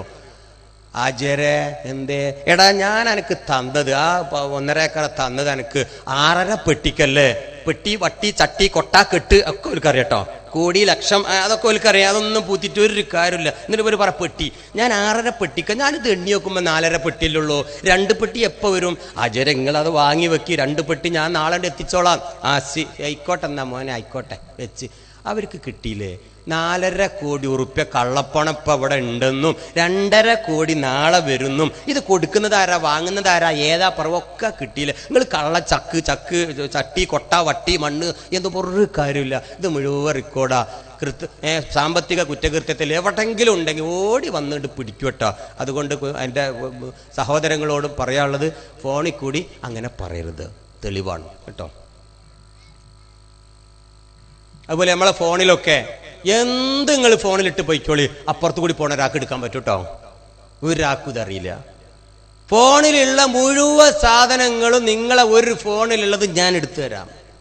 ഒരു എഞ്ചിനീയർക്ക് സാധിക്കും, വലിയ എഞ്ചിനീയർ ഒന്നും ആവണ്ട കേട്ടോ. ഒരു സാധാരണക്കാരൻ, എൻ്റെ മാറ്റം സാധാരണക്കാരന് പറ്റും. ഫോണിന്റെ ഉള്ളിലുള്ള ഏത് മാലൂമാത്തും ഇൻഫർമേഷനും ഡാറ്റയും, അത് വീഡിയോ ആണെങ്കിലും ചിത്രമാണെങ്കിലും ബാങ്കിന്റെ കണക്കാണെങ്കിലും ATMന്റെ ആണെങ്കിലും കോടികളുടെ കണക്കാണെങ്കിലും അത് നിങ്ങളെ പെർമിഷൻ ഒന്നും വേണ്ട. നിങ്ങളെ പോക്കറ്റ് കിടക്കുന്നത് അമേരിക്കയിലെ ഒരു മനുഷ്യനെടുക്കാൻ, ദുബായി കിടക്കുന്ന ഏട്ടന്റെ പോക്കറ്റ് കിടക്കുന്ന വിവരങ്ങൾ രണ്ടത്താണിയുള്ള എനിക്ക് എടുക്കാൻ ഒരാളോടും ചോദിക്കണ്ട. അതിനുള്ള സംവിധാനങ്ങളൊക്കെ ഇപ്പോൾ വാട്സപ്പിലൂടെയും വൈറസിലൂടെയും ഫേസ്ബുക്കിലൂടെയും ഒക്കെ വന്നിട്ടുണ്ട്. ഇതൊന്നും വിശദീകരിക്കണ്ട, അതിന്റെ അപകടം ഉണ്ടെന്ന് അറിയിച്ചു തന്നാൽ പോരെ. കാരണം ഇത് ടെക്നിക്കൽ ക്ലാസ് അല്ലല്ലോ. ഈ കാര്യം നിങ്ങളുടെ മനസ്സിൽ വേണം. അതുകൊണ്ട് പുറത്തേക്ക് കാണാൻ പാടില്ലാത്ത ഒന്നും തന്നെ നമ്മുടെ മൊബൈൽ ഫോണിൽ നിങ്ങൾ സൂക്ഷിക്കരുത്. അത് പറഞ്ഞുതരാം. എനിക്ക് പുറത്തൊരാൾ കാണും, സ്വകാര്യമല്ല, വേറൊരാൾക്ക് കിട്ടും എന്ന ഒരു ഓർമ്മയിലാവണം നമ്മുടെ ജീവിതം. ഞാൻ എന്തിനത് പറയുന്നറിയോ? ഇന്നത്തെ ഈ തലമുറ 18ഉം 11ഉം +2നും SSLCക്കും പഠിക്കുന്ന നിങ്ങൾ വാങ്ങിച്ചു കൊടുത്ത മൊബൈൽ ഫോൺ മൾട്ടിമീഡിയ ഉപയോഗിച്ച് കാമുകന്മാരെയും മറ്റവും ഒളിഞ്ഞിരുന്നും രഹസ്യമായ ഒരുപാട് നഗ്ന ചിത്രങ്ങളും നീല ചിത്രങ്ങളും നമ്മുടെ കുഞ്ഞു മക്കളുടെ പോക്കറ്റിലുണ്ട്. അത് ചോർത്താൻ അത്തരം ആൾക്കാർ അപ്പുറത്തുമുണ്ട്. അത് ചോർത്തുമ്പോ നമ്മുടെ കാര്യങ്ങളൊക്കെ അങ്ങോട്ട് പോകും. ചിത്രം മാത്രമല്ല മുഴുവൻ പോകും. ഇങ്ങനെ കുറെ കള്ളന്മാര് പരിസരത്തുണ്ട്. ഏറ്റവും വലിയ കള്ളന്മാർ ഇപ്പം ചിത്രം മോഷ്ടിക്കുന്ന കള്ളനാ. എങ്ങനത്തെ? ഒറിജിനലിനെ. അഭിനയിച്ചത് ഇംഗ്ലീഷുകാരെ യൂറോപ്യൻസിൻ്റെത് ആർക്കും വേണ്ട. ഒറിജിനൽ ഉണ്ടോ എന്നാ ചോദിക്കണം. ആ ഒറിജിനൽ എങ്ങനെ മൊബൈലെത്തി? അതിനൊന്നും വിശദീകരിക്കേണ്ട ആവശ്യമില്ലല്ലോ. അതാണ് അങ്ങനെ ഒരു മോഷണം ഇവിടെ നടക്കുന്നുണ്ട്. ഇന്ന് അതിനായിട്ടൊരു വെബ്സൈറ്റൊക്കെ അങ്ങ് തുടങ്ങിയിട്ടുണ്ട്. ഇത് കാരണവന്മാരറിയണം. കുട്ടികളെ ഒറ്റക്ക് കമ്പ്യൂട്ടറിന്റെ മുന്നിൽ ഇരുത്തുന്ന രക്ഷിതാക്കൾ ഇത് അറിയണം. വീട് പൂട്ടിപ്പോയി കല്യാണത്തിന് ഞാനില്ല, ഉമ്മ പൊയ്ക്കോ, ഉപ്പ പൊയ്ക്കോ, എനിക്കൊരുപാട് പഠിക്കാനുണ്ടെന്നും പറഞ്ഞ് കമ്പ്യൂട്ടർ ഓൺ ചെയ്ത് വീട്ടിലിരുത്തുന്ന പ്രായപൂർത്തി ആയതും ആവാത്തതുമായ ആണും പെണ്ണും വീട്ടിലുണ്ടോ? അവര് www.reality ഷോയിലേക്ക് അങ്ങ് കയറും. നിങ്ങൾ വരുന്നവരെ അവർ റിയാലിറ്റിയിലാണ്. ഇത് ആർക്കറിയാല്ലേ? ഒരു വാപ്പ പറഞ്ഞ എന്റെ വീട്ടില് കമ്പ്യൂട്ടർ വെച്ചുകൊടുത്തിട്ടില്ല, എന്റെ വീട്ടിൽ TV ഇല്ല, എന്റെ വീട്ടിൽ കേബിൾ ഇല്ല, എന്റെ വീട്ടിൽ ചാനലില്ല, എന്റെ വീട്ടിൽ മ്യൂസിക് പോലും ഇല്ല. അങ്ങനെ എന്റെ കുഞ്ഞു മക്കളെ ഞാൻ വളർത്തി വലുതാക്കിയത്. ഞാൻ പള്ളി കമ്മിറ്റിയുടെ പ്രസിഡന്റ് ഒക്കെയാണ്, അങ്ങനെ തന്നെ വളർത്തിയത്. എന്നാലോ ഈ പറഞ്ഞ എല്ലാ കുന്തം കുഞ്ഞുമോളെ പോക്കറ്റ് കിട്ടുകൊടുത്തേക്കാണ്. വീട്ടിലില്ല, ഓളെ പോക്കറ്റിലാണ്. ഓളെ എപ്പോഴും ഇരുന്ന് കാണുകയാണ്. അത് ഈ തന്തക്കറിയില്ല. ഇതിൽ TV ഉണ്ട്, ഇതിൽ അനാവശ്യമുണ്ട്, ഇതിൽ ഇന്റർനെറ്റ് ഉണ്ട്, ഇതിൽ നീലുണ്ട്, ചോപ്പുണ്ട്, മഞ്ഞയുണ്ട്, ഇതിലെല്ലാ കുരുത്തക്കേടുണ്ട്. ലോകത്തുള്ള ഒരുപാട് ആണായിട്ട് തുണിയും കുപ്പായില്ലാതെ അവള് കണ്ട് തുള്ളിച്ചാടുകയാണെന്നുള്ളത് ഈ ആ പെണ്ണിനും പറയില്ല, ആൺകുട്ടിക്കും അറിയില്ല, വാപ്പാക്കും അറിയില്ല. വാപ്പാന്റെ വിചാരം അതൊന്നുമില്ല എന്നാ. പ്ലീസ്, ഞാൻ ഗ്രാമത്തിൽ ഇങ്ങനെ പച്ചക്ക് പറയുന്നത്, സാധാരണക്കാരായ ആൾക്കാർ അങ്ങനെ തെറ്റിദ്ധരിച്ചിട്ടുണ്ടെങ്കിൽ തിരുത്താൻ വേണ്ടിയിട്ട് എന്നെ നിങ്ങൾ കുറ്റപ്പെടുത്തരുത് കേട്ടോ.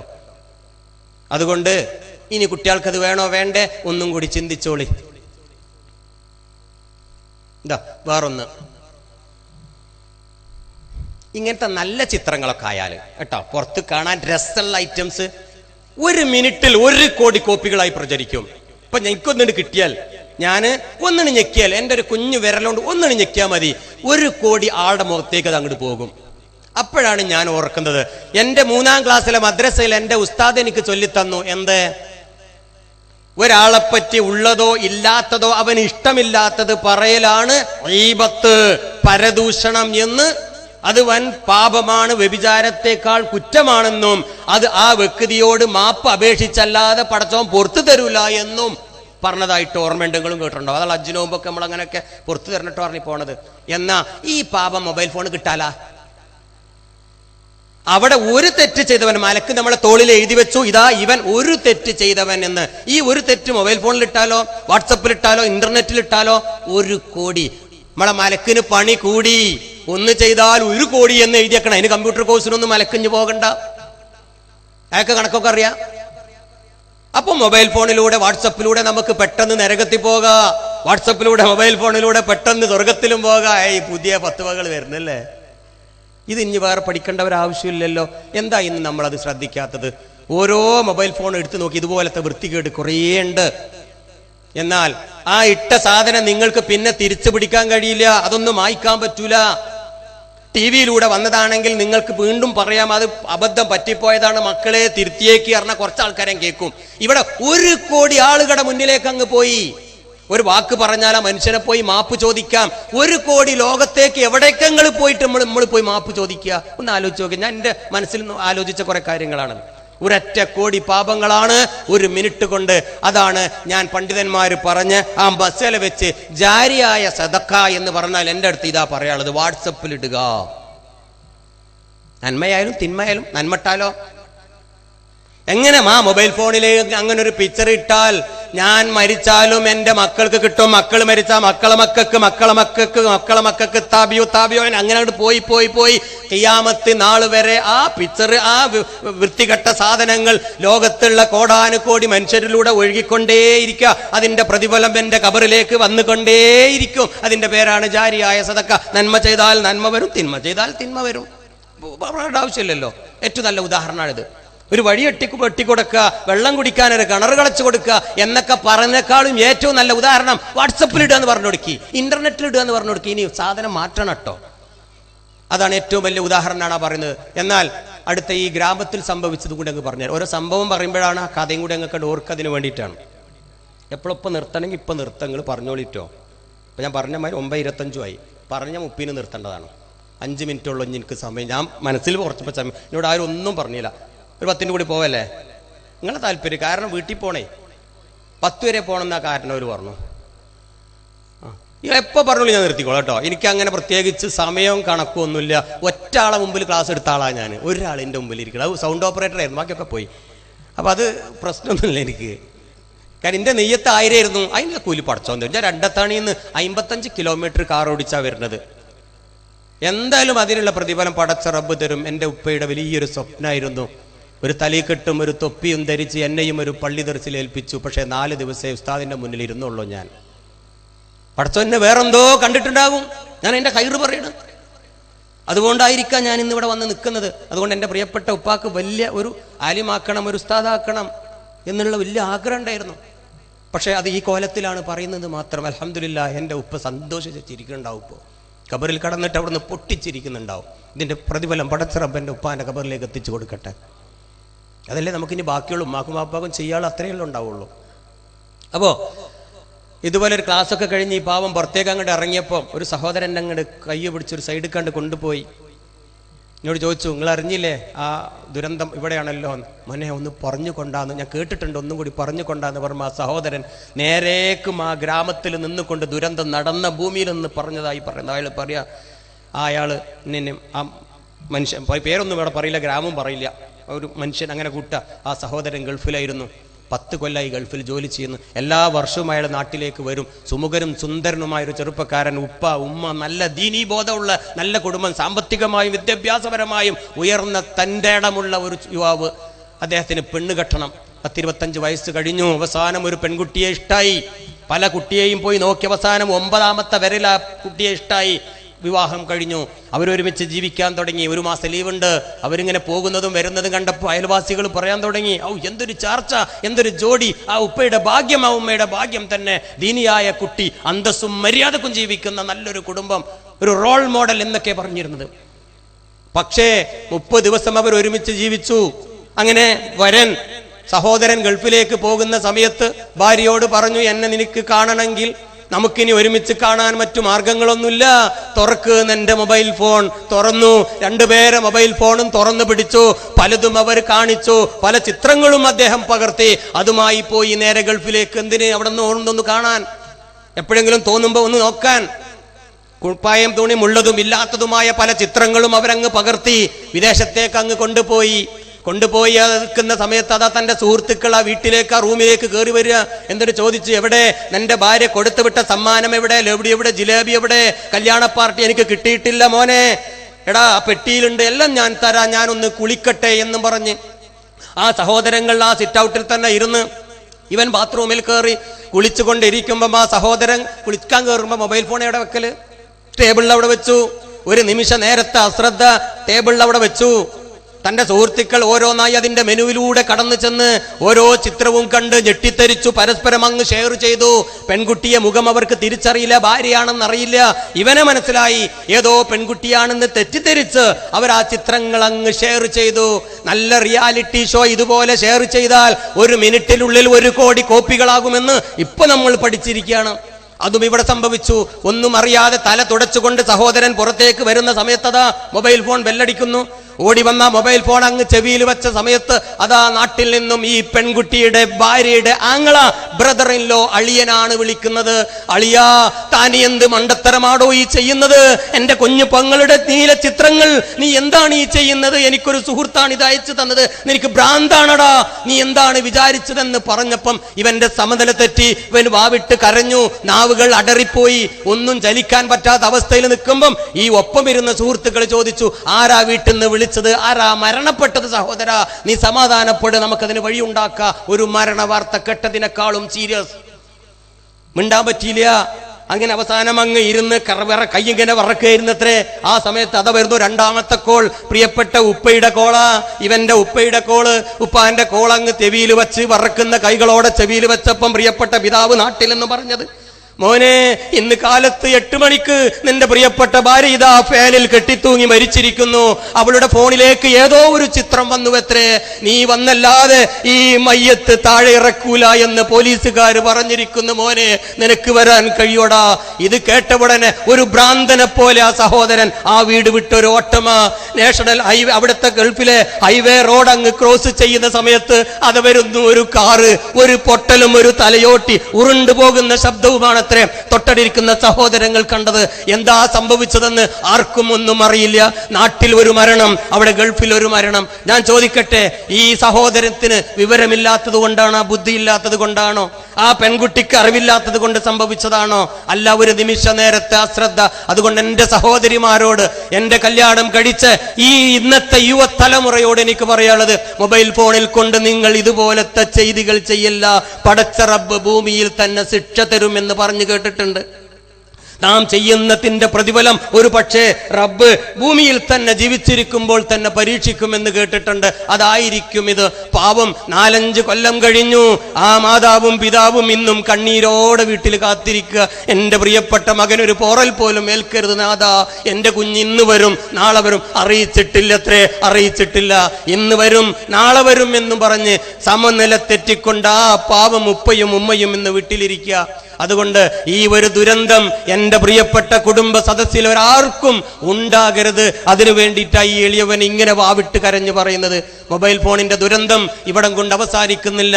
നമ്മൾ എത്രയോ കേട്ടതാ, എത്രയോ ആത്മഹത്യകൾ, എത്രയോ കൊലപാതകങ്ങൾ, എത്രയോ കുഞ്ഞുങ്ങൾ ഒളിച്ചോടിക്കൊണ്ടിരിക്കുന്നു, എത്രയോ നല്ല കുടുംബങ്ങൾ തകർന്നുകൊണ്ടിരിക്കുന്നു. ഇനിയും എന്തേ ഇതിന്റെ പുറത്ത് പ്രേമിച്ച് കെട്ടിപ്പിടിച്ച് പോണോ നമുക്ക്? അതുകൊണ്ട് എന്റെ പ്രിയപ്പെട്ട സഹോദരിമാരെ, തമാശക്ക് പോലും ഭർത്താവ് പറഞ്ഞാൽ പോലും, ഭാര്യ പറഞ്ഞാൽ പോലും, തമാശക്ക് പോലും സ്വന്തം കയ്യിലുള്ള അല്ലെങ്കിൽ മറ്റു മൊബൈൽ ഫോണിലോ നമ്മുടെ കാണാൻ പാടില്ലാത്ത ചിത്രങ്ങൾ നിങ്ങൾ പകർത്തരുതേ. അങ്ങനെ പകർത്തിക്കഴിഞ്ഞാൽ സെക്കൻഡുകൾ മതി, നിങ്ങൾ പുറത്തേക്ക് കൊടുക്കണ്ട. ചുറ്റുഭാഗം കള്ളന്മാരുണ്ട്, നുഴഞ്ഞു കയറ്റക്കാരുണ്ട്, ഹാക്കേഴ്സ് എന്നാണ് ഇംഗ്ലീഷിൽ പഠിക്കുക. അത്തരം കള്ളന്മാർ അത്തരം ചിത്രത്തെ മനസ്സിലാക്കിക്കൊണ്ട് നിങ്ങളുടെ പോക്കറ്റിൽ കിടക്കുന്ന മൊബൈൽ ഫോണിൽ നിന്നും അവരത് ഊറ്റിക്കൊണ്ടുപോയി ഇന്റർനെറ്റിൽ പബ്ലിഷ് ചെയ്യും. നമ്മുടെ തലയുള്ള നമ്മുടെ പാവന്റെ ഉമ്മയുടെയും പെങ്ങന്മാരുടെയും ഫോട്ടോ ഇന്ന് ഇന്റർനെറ്റിൽ വിലസുന്നത് എത്രയോ ചെറുപ്പക്കാര് കണ്ട് ആസ്വദിച്ചു കൊണ്ടിരിക്കുക. എങ്ങനെ എത്തി അവിടെ? ഇന്ന് നമ്മളെ കാരണവന്മാർക്കറിയോ അങ്ങനെ ഒരു ലോകം ഉണ്ടെന്ന്? ഈ ലോകത്ത് അത് നടക്കുന്നുണ്ട്. ഇലക്ട്രോണിക് ലോകം മറക്കണ്ട. ഈ ലോകം എന്ന വെബ്സൈറ്റിലെ നീല ചിത്രങ്ങളിലൂടെ നമ്മുടെ പെങ്ങന്മാർ, ഉമ്മമാർ, അമ്മമാരുടെ തലകൾ ഓരോന്നും ഓടിക്കൊണ്ടിരിക്കുന്നുണ്ട്. യൂറോപ്പിന്റെയും അമേരിക്കയുടെയും ചിത്രങ്ങൾ നമ്മുടെ കുഞ്ഞുമക്കൾക്ക് വേണ്ടത്രേ. പകരം ഇന്നത്തെ ഗ്രാമത്തിലെ നാടൻ പെണ്ണുങ്ങളുടെ, നാടൻ ആണുങ്ങളുടെ, സ്ത്രീകളുടെ നഗ്ന ചിത്രം മതിയെന്ന് 10ാം ക്ലാസ്സുകാരനും 9ാം ക്ലാസ്സുകാരിയും ഉറക്കെ പറയാൻ തുടങ്ങിയ സമയ ഇതൊക്കെ. എന്നിട്ടും നമ്മൾ കണ്ടില്ല കേട്ടില്ല എന്ന് വെക്കുക. ഇങ്ങനെ പോയാൽ നമ്മുടെ ലോകത്തിന്റെ ദുരന്തം എവിടേക്കാ പോകുക ഒന്ന് ചിന്തിച്ചു നോക്കുക. അതൊക്കെ ചിന്തിച്ചത് കൊണ്ടാ ഒരു നിമിഷമെങ്കിലും ഞാൻ എൻ്റെ കുറച്ച് സമയം ഇതിനു വേണ്ടി ചെലവാക്കുന്നത്. അതുകൊണ്ട് എൻ്റെ സ്ഥാപനത്തിന് ഒരു പോറൽ പോലും ഏൽക്കുന്നില്ല.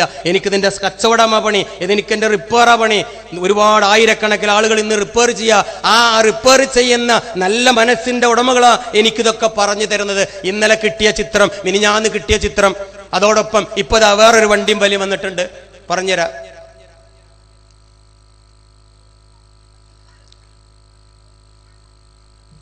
ചിത്രം ഇല്ലെങ്കിലും പറഞ്ഞുതരാം. നിങ്ങൾ എത്ര മായ്ച്ച് ഫോർമേറ്റ് ചെയ്യും, ഡിലേറ്റ് ചെയ്യും, ഇങ്ങനൊക്കെ എടുക്കൂട്ടോ. സഹോദരങ്ങൾ കുറെ ഇങ്ങനത്തെ ഫോട്ടോ എടുക്കുന്നുണ്ട് കേട്ടോ. എനിക്കും എടുക്കാൻ നല്ല പൂതി ഉണ്ടായിരുന്നു, നല്ല ആഗ്രഹം ഉണ്ടായിരുന്നു 1990. പക്ഷേ മൊബൈലില്ലല്ലോ അന്ന്. കോണിക്ക കൊടാക്കിന്റെ പാടം ഞാൻ കുറെ വാങ്ങിക്കൊടുന്നു. ഫിലിമേ ഒരു ക്യാമറയും വാങ്ങി, എന്നിട്ടാണ്ട് അടിച്ചു കുറേ ഫോട്ടോ, സ്വന്തം കിട്ടിയുള്ള ഫോട്ടോ കാണാൻ. പക്ഷേ ഇത് കൈകേലെ അന്ന് കാണും, അടിച്ചാൽ കാണാൻ പറ്റില്ലല്ലോ. കുടുങ്ങി ഞാൻ. ഇതേറ്റ് കുറേ ലാബിൽ പോയി ഇങ്ങനെ നിൽക്കും, കഴുകുമ്പോൾ ഓൻ കാണൂലേ. അതുകൊണ്ട് ഞാൻ കൊടുത്തില്ല, ഞാൻ അതുകൊണ്ട് ചുട്ട് കരിച്ചു. പിന്നെ മൊബൈൽ ഇറങ്ങിയോട് കൂടി ആ സൗകര്യം ആയല്ലോ, എടുക്കുക കാണുക, എടുക്കുക കാണുക, മായ്ക്കുക, അത്രേ ഉള്ളൂ. ഒരു തമാശ. ഇന്നത്തെ ഈ തലമുറയുടെ തമാശകളാണ് ഈ പറയുന്നത്. പക്ഷെ ഇങ്ങനെ ഒരു ദുരന്തം ഉള്ളത് ഈ പാവങ്ങൾ അറിയുന്നില്ല. അങ്ങനെ മായ്ച്ച് കളഞ്ഞ് ഈ ഫോൺ നമ്മൾ എന്താ ചെയ്യല് അറിയോ? നിങ്ങള് ഒരു 6 മാസം ഒരു കൊല്ലം കഴിഞ്ഞ് അത് വിൽക്കൂലേ, പീടിയെ കൊണ്ടേ കൊടുത്ത് വേറെ വാങ്ങൂലേ? ആ കിട്ടിയവൻ കൊല്ലങ്ങൾക്ക് മുമ്പ് നിങ്ങൾ എടുത്ത് മായ്ച്ച് കളഞ്ഞ ചിത്രം വർഷങ്ങൾ കഴിഞ്ഞാലും ആ മൊബൈൽ ഫോണിൽ നിന്ന് തിരിച്ചെടുക്കുന്ന സംവിധാനം ഉണ്ട് ഇപ്പൊ കടയില്. അങ്ങനെയാ ഈ ചിത്രങ്ങളൊക്കെ എടുത്ത് ഇന്റർനെറ്റ് കൊടുക്കുന്നത്. അങ്ങനെയാ റിയാലിറ്റി ഷോ നമ്മളെ മക്കൾ കാണുന്നത് കേട്ടോ. അതുകൊണ്ട് അങ്ങനെ വല്ല ചിത്രങ്ങളും നിങ്ങളുടെ മൊബൈൽ ഫോണിൽ ഉണ്ടെങ്കിൽ ആ മൊബൈൽ ഫോൺ എന്നേക്കുമായി നശിപ്പിക്കുക. ഹൈവേ റോട്ടിൽ പോയ കണ്ടെയ്നർ ലോറി പോകുന്നത് കാണാ, ഇട്ടുകൊടുക്കി റോട്ടിലേക്ക് ഇട്ടേറിന് ഒരു പൊട്ട് പൊട്ടിയിട്ട് തിരിച്ചു പോന്നാൽ മതി. ഉറപ്പായിട്ട് എമ്മ കയറിക്കണമെന്ന് ഉറപ്പായിട്ട് തിരിച്ചു പോന്നാൽ മതി. ഒരു 20,000-ന്റെ പോവുള്ളൂ, മാനം പോവില്ലല്ലോ. വേറെന്താ ചെയ്യാ കേട്ടോ? അങ്ങനെ ചെയ്തേക്ക് വല്ലതുണ്ടെങ്കിൽ ആദ്യം ചെയ്യാതിരിക്കുക. വല്ലതും ചെയ്തവരുണ്ടെങ്കിൽ ഇങ്ങനെ ചെയ്യുക. കുറേ ഫോൺ ഉണ്ടാവും ഇങ്ങനെ റോട്ടിൽ പൊട്ടിത്തെറിച്ച് ഇങ്ങനെ കിടക്കണം. എവിടെ ഇതാ അടുത്ത ഒരു ദുരന്തം. ചെവിന്റെ ഉള്ളിൽ MP3 തിരികെയാണ്ട് വെക്കും ഇന്ന് യുവാക്കള്, കുറെ കുട്ടികളും മക്കളും ഒക്കെ കൂടി. ഇപ്പൊ കാരണന്മാരും തുടങ്ങിക്കണ് ഇളകല്. റോട്ടിൽ കൂടി നേരക്ക് വളക്കണില്ല, എല്ലാവർക്കും ഇളകിയിട്ടാണ്. മോട്ടോർ സൈക്കിളുമ്പോൾ പോകണുണ്ട് നിങ്ങൾ MP3 പെട്ടിട്ട് ഇങ്ങനെ ഡാൻസ് ചെയ്തിട്ട് അതിന്റെ വീലൊക്കെ ഇങ്ങനെ പോകണുണ്ടല്ലോ. നിങ്ങൾ കള്ളുടിച്ചതല്ല, പാട്ട് കേട്ട് പോവുക, ഡാൻസാ. എങ്ങനെ ഉണ്ടാവും അടുത്ത ലിമിറ്റഡ് സ്റ്റോപ്പ് വരുമ്പോ? എത്രണ്ണാ പൊട്ടിത്തെറിച്ച് പോണത്? എന്തിന് കുട്ടികളെ കൊണ്ടുപോയി കൊടുക്കണം? ഇവിടെ ചെറിയ മക്കളേറ്റ് രക്ഷിതാക്കൾ പോവാ മെഡിക്കൽ കോളേജിൽ ഡോക്ടറെ കാണിക്കാൻ. എന്താ വെച്ചോ, ഇവന്റെ ചെവി വേണ്ടത്ര ശരിയല്ല, ഒന്നും പറഞ്ഞാൽ കേൾക്കണില്ല, പൊട്ടനാ ഇവൻ. ഒന്നും പരിശോധിച്ച അപ്പൊ എന്താ 24 മണിക്കൂർ MP3 കൊണ്ട കയറ്റിക്കണു തലയില്. മ്യൂസിക് അങ്ങനെ കയറ്റി വിടാണ്. പൊട്ടനയിക്കണ കുട്ടി, അത് ഉമ്മ അറിയുന്നില്ല, വാപ്പ അറിയുന്നില്ല, മന്ദബുദ്ധി അയക്കണു. ഒന്നും ഇഞ്ഞ് കേൾക്കൂല, ഭാവിയിൽ മുഴുവൻ പൊട്ടനാകും. 100 കണക്കിൽ ഡോക്ടർമാരുടെ മെഡിക്കൽ കോളേജ് ഡോക്ടർമാർ ഒരു പ്രബന്ധം എഴുതിയിട്ടുണ്ട്. MP3 നേരം പുലരുവോളം ചെവിക്ക് തിരികെ വെച്ച് കിടന്നുറങ്ങാം. എത്രയോ വീട്ടിൽ നിന്നുണ്ട്. ഉറങ്ങിക്കിടന്നാൽ അത് കൂർക്കം വലിച്ച് ഉറങ്ങുമ്പോഴാ ഉമ്മ അത് ഇങ്ങനെ എടുത്തേക്ക സാധനം. പടച്ചോനെ, ഞാൻ കണ്ടതാണ് എൻ്റെ ഒരു കുടുംബത്തിൽ പോയപ്പോ. കുട്ടിയോണ്ട് ഉറങ്ങിക്കണു ഈ സാധനം വെച്ചിട്ട്. പാട്ട് നിന്നിട്ടുണ്ടാവില്ല, നേരം പുലരുവോളം ഇതിങ്ങനെ കേറ്റല്ലേ. ഒരു ഹൈ ഫ്രീക്വൻസി വേവ്സ് എന്നാ പറയുന്നതിന്. ഹ്യൂമൻ വോയിസിന് കുഴപ്പമില്ല, പാട്ടിനോ വയലിനോ പ്രസംഗത്തിനോ ഒരാളെ സംഭാഷണം കേൾക്കുന്നതിന് ഒരു കുഴപ്പമില്ല. മ്യൂസിക്, ഗിറ്റാർ, ഇൻസ്ട്രുമെന്റൽ വോയിസ്, അത്തരം സാധനങ്ങളിൽ നിന്ന് വരുന്ന ഇൻസ്ട്രുമെന്റ് വോയിസ് ആണ് ഈ ഹാനികരം എന്നുള്ളതും ഡോക്ടർ പറഞ്ഞു. ഇതുണ്ടാക്കിയത് മുസ്തഫയും പിന്നെ അബൂബക്കറും മുസ്ലിമായ ശാസ്ത്രജ്ഞനൊന്നല്ല, അരവിന്ദനും ജോസഫും ഒക്കെയാണ് ഈ സയൻസ് കണ്ടുപിടിച്ചിട്ടുള്ളത് കേട്ടോ. ഇനിയിപ്പോൾ അങ്ങനെ നിങ്ങൾ അത് അതിനു വേണ്ടി പറയണം അല്ല. ഞാൻ അതിലേക്കും ഹറാമും ഹലാലിലേക്കും കറാഹത്തിലേക്കും ഒന്നും പോകുന്നില്ല. അതിന് ഈ ആളെ എനിക്കതിനുള്ള അറിവുമില്ല, ഞാൻ വിട്ടേക്ക്. അതൊക്കെ നിങ്ങൾക്ക് അറിയാം. ഇപ്പൊ ഒരു കാര്യം ഉറപ്പാ, മ്യൂസിക് വെച്ച് കേട്ടാൽ, കൂടുതൽ മ്യൂസിക് കേട്ടാൽ പൊട്ടനാവുമെന്ന കാര്യത്തിൽ സംശയമില്ല. അതുകൊണ്ട് ഞാൻ ആലോചിച്ചോളി, കുട്ടികൾക്ക് മ്യൂസിക് വെച്ച് കൊടുക്കണോ? എന്താ ലഹരി, നേരത്തെ പറഞ്ഞതാ, ആമുഖ ഭാഷണത്തിൽ പറഞ്ഞതാ, മക്കൾക്ക് കംപ്ലീറ്റ് ലഹരി ബാധിച്ചിട്ടുണ്ട്. എന്താ ലഹരി? കള്ളും കഞ്ചാവും മാത്രമല്ല ലഹരി. മൊബൈൽ ഫോൺ ലഹരിയാകും. ഒരു പ്രത്യേക വസ്തുവിനോട്, ഒരു പ്രത്യേക സാഹചര്യത്തോട് അടിമപ്പെടല ലഹരി എന്ന് പറഞ്ഞ. കള്ളും കഞ്ചാവും മുറുക്കാനും ബീഡും സിഗരറ്റും മനോരമയും ചന്ദ്രികയും ദേശാഭിമാനിയും ഒക്കെ പെടും അതില്. പച്ചവെള്ളം പോറും ചോറും ചപ്പാത്തിയും ഒക്കെ പെടും അതില്. അമിതമായാൽ അമൃതം വിഷം എന്ന് പറഞ്ഞ പോലെ. ചില ആൾക്കാർക്കുണ്ട്, രാവിലെ ഒരു ഗ്ലാസ് കട്ടൻ ചായ കിട്ടിയില്ലെങ്കിൽ പിന്നെ കക്കൂസിൽ ഡാഷ് ഡാഷ് വരൂലത്രേ. അപ്പൊ എന്താ ലഹരി? കട്ടൻ ചായ ലഹരി, ഡാഷ് ഡാഷ്. പത്രം ഇല്ലെങ്കിൽ ഉറക്കം വരുന്നില്ലാറുന്നവരുണ്ടല്ലോ. എന്താണ് ആ പത്രത്തിൽ ലഹരി? ഇന്നത്തെ സീരിയല് ബന്ധാണെങ്കിൽ ഭാര്യക്ക് അടുക്കളയിലെ ചാറ് ശരിയാവൂല. എന്താ കാരണം? ആ സീരിയലിൽ ലഹരി. ഇന്നെ ആൽബം കണ്ട് വന്നില്ലെങ്കിൽ അതിൽ നിന്ന് ലഹരി, സീരിയലിന്റെ ഒരെണ്ണം മുറിഞ്ഞു പോയാൽ അങ്ങനെ പലതിലും ലഹരി. മോട്ടോർ സൈക്കിൾ ലഹരി. കുട്ടികൾ മോട്ടോർ സൈക്കിൾ കയറിയിരിക്കും, കുറച്ച് സമയം കൂടെ അങ്ങനെ ഓടിക്കഴിഞ്ഞാൽ ഒരു ലഹരിയായി, പിന്നെ അത് കിട്ടണം. മൊബൈൽ ഫോണിൽ കളിച്ചാൽ പിന്നെ അത് ലഹരി. അമിതമായ അമൃതം വിഷം എന്ന് പറഞ്ഞ പോലെ കുഞ്ഞു കുട്ടികളെ ലഹരി കടിമപ്പെടുത്തുന്നത് പ്രിയപ്പെട്ട മാതാപിതാക്കളാണ്. അതുകൊണ്ട് കുഞ്ഞുനാളിൽ നിങ്ങൾ കളിക്കാൻ എന്ന പേരിൽ കളിപ്പാട്ടം വാങ്ങിച്ചു കൊടുക്കാതിരിക്കുക. മോട്ടോർ സൈക്കിൾ 18 വയസ്സിന് താഴെയുള്ള കുട്ടി ലഹരി കടിമപ്പെടും.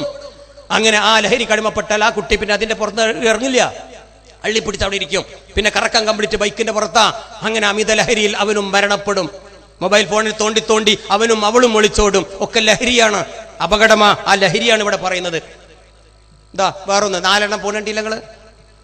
ഒന്നിന്റെ പുറത്ത് ക്യാമ്പസിലും സ്കൂളും മുറ്റത്തൊക്കെ പോയൊക്കെ മുറ്റത്തുണ്ടാവില്ല. നിങ്ങൾ എപ്പോഴെങ്കിലും ഒക്കെ നോക്കിയിട്ടുണ്ട് ഇത്? രക്ഷിതാക്കളെ ഇതൊക്കെ വാങ്ങിച്ചു കൊടുക്കുന്നത് അതുകൊണ്ടുള്ളൂ. 4 എണ്ണം പോണു, എത്ര പറഞ്ഞാലും കേൾക്കില്ല. എന്താ കാരണം? അവർക്ക് എവിടുന്ന് ഈ മോട്ടോർ സൈക്കിൾ കിട്ടി? 15ഉം 16ഉം വയസ്സായ കുട്ടികൾക്ക് എവിടുന്നാണ് 1,00,000-ന്റെയും 60,000-ന്റെയും ബൈക്ക് കിട്ടി? രക്ഷിതാക്കളായ ഞാനും നിങ്ങൾ വാങ്ങിച്ചു കൊടുത്തിട്ടല്ലേ? മക്കളെ കൊലക്ക് കൊടുക്കുക എന്നതിനൊക്കെ പറയാ. ഒരിക്കലും ഒരു രക്ഷിതാവ് ഓർക്കുന്നില്ല അവന് എന്ത് ലൈസൻസ് ഇല്ല എന്ന്. കേട്ടോ മറ്റൊന്ന്, 9 പഠിക്കുന്ന കുട്ടി ഉമ്മനോട് പറഞ്ഞു, ഉമ്മ ഒരു ഇതോട് കൂടി നിർത്തുകയാണ് കേട്ടോ, കഴിഞ്ഞു 9. ഈ കഥയും അതിനൊരു സൊല്യൂഷനും പറഞ്ഞു നിർത്തുക. ഇനി സ്ലൈഡ് ചെയ്യാൻ മറിച്ചണില്ല, ഒരുപാടുണ്ട്, കാണാനുണ്ട്. വളരെ പ്രധാനപ്പെട്ട 2 പിക്ചറും കൂടി ഉണ്ട് അതിൻ്റെ അകത്ത്. എന്നാൽ ഈ സ്റ്റോറി പൂർത്തിയാക്കട്ടെ. 9 പഠിക്കുന്ന കുട്ടി ഉമ്മയോട് പറഞ്ഞു, ഉമ്മ ഒരു മോട്ടോർ സൈക്കിൾ എനിക്ക് വാങ്ങിത്തരും. കുട്ടികൾക്കൊക്കെ ഉണ്ട്, എനിക്കല്ലായുള്ളൂ.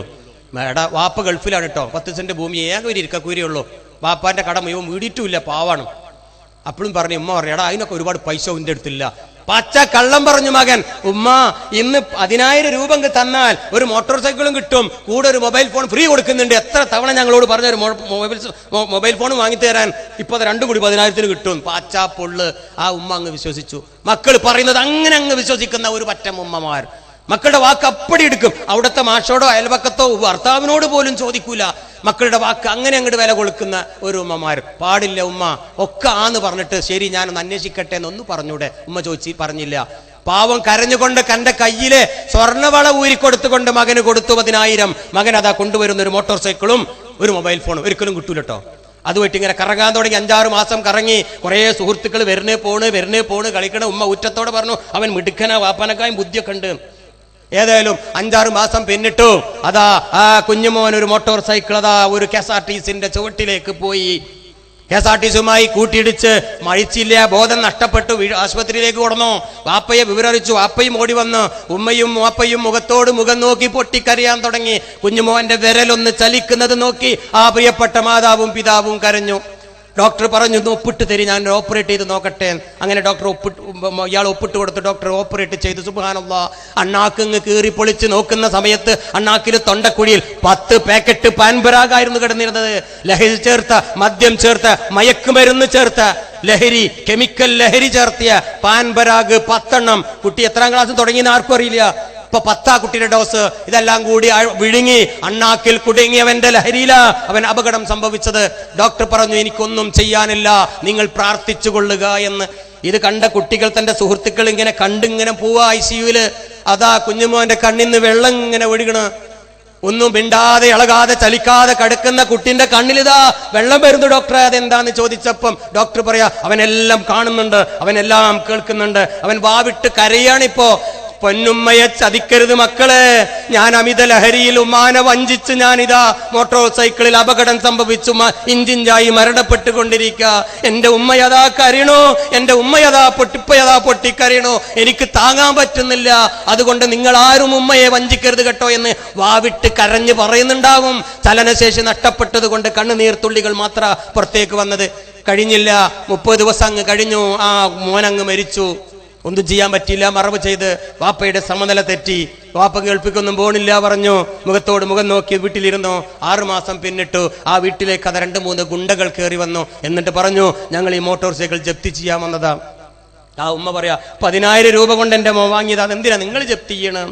അപ്പോഴാ പറഞ്ഞത് ഗുണ്ടകൾ, 55,000 രൂപയാണ് തള്ളേ ഈ മോട്ടോർ സൈക്കിളിന്റെ വില, 45,000 രൂപ ഞങ്ങളുടെ ബ്ലേഡ് കമ്പനിയിൽ നിന്നും പലിശക്ക് കൊടുത്തതാ, എല്ലാ മാസവും 3,000 രൂപ പലിശ അടക്കാമെന്ന് നിങ്ങളുടെ മോഹം ഒപ്പിട്ടിട്ടുണ്ട്, ഞങ്ങൾക്ക് 6 മാസമായി ആ ഇൻസ്റ്റാൾമെന്റ് തുക കിട്ടിയിട്ടില്ല, മോ മരിച്ചത് നിങ്ങൾ അറിഞ്ഞില്ലേ എന്നും പറഞ്ഞ് ആ ഉമ്മയും ഉപ്പയും പൊട്ടിക്കരഞ്ഞു. ഞങ്ങൾക്ക് മരണം ഞങ്ങൾക്ക് പുല്ല് വിലയാ, ഞങ്ങൾക്ക് ഞങ്ങളുടെ സമ്പത്താ വലുത്, ഞങ്ങൾ കൊണ്ടുപോകുന്നു പറ മോട്ടോർ സൈക്കിളേറ്റ് അങ്ങ് കൊണ്ടുപോയി. അപ്പോഴാണ് ആ ഒരുമ്പട്ട തന്ത ഓർക്കുന്നത്, എന്റെ കുട്ടിക്ക് ഇങ്ങനൊരു ദുരന്തമുണ്ടായിരുന്നു എന്ന്.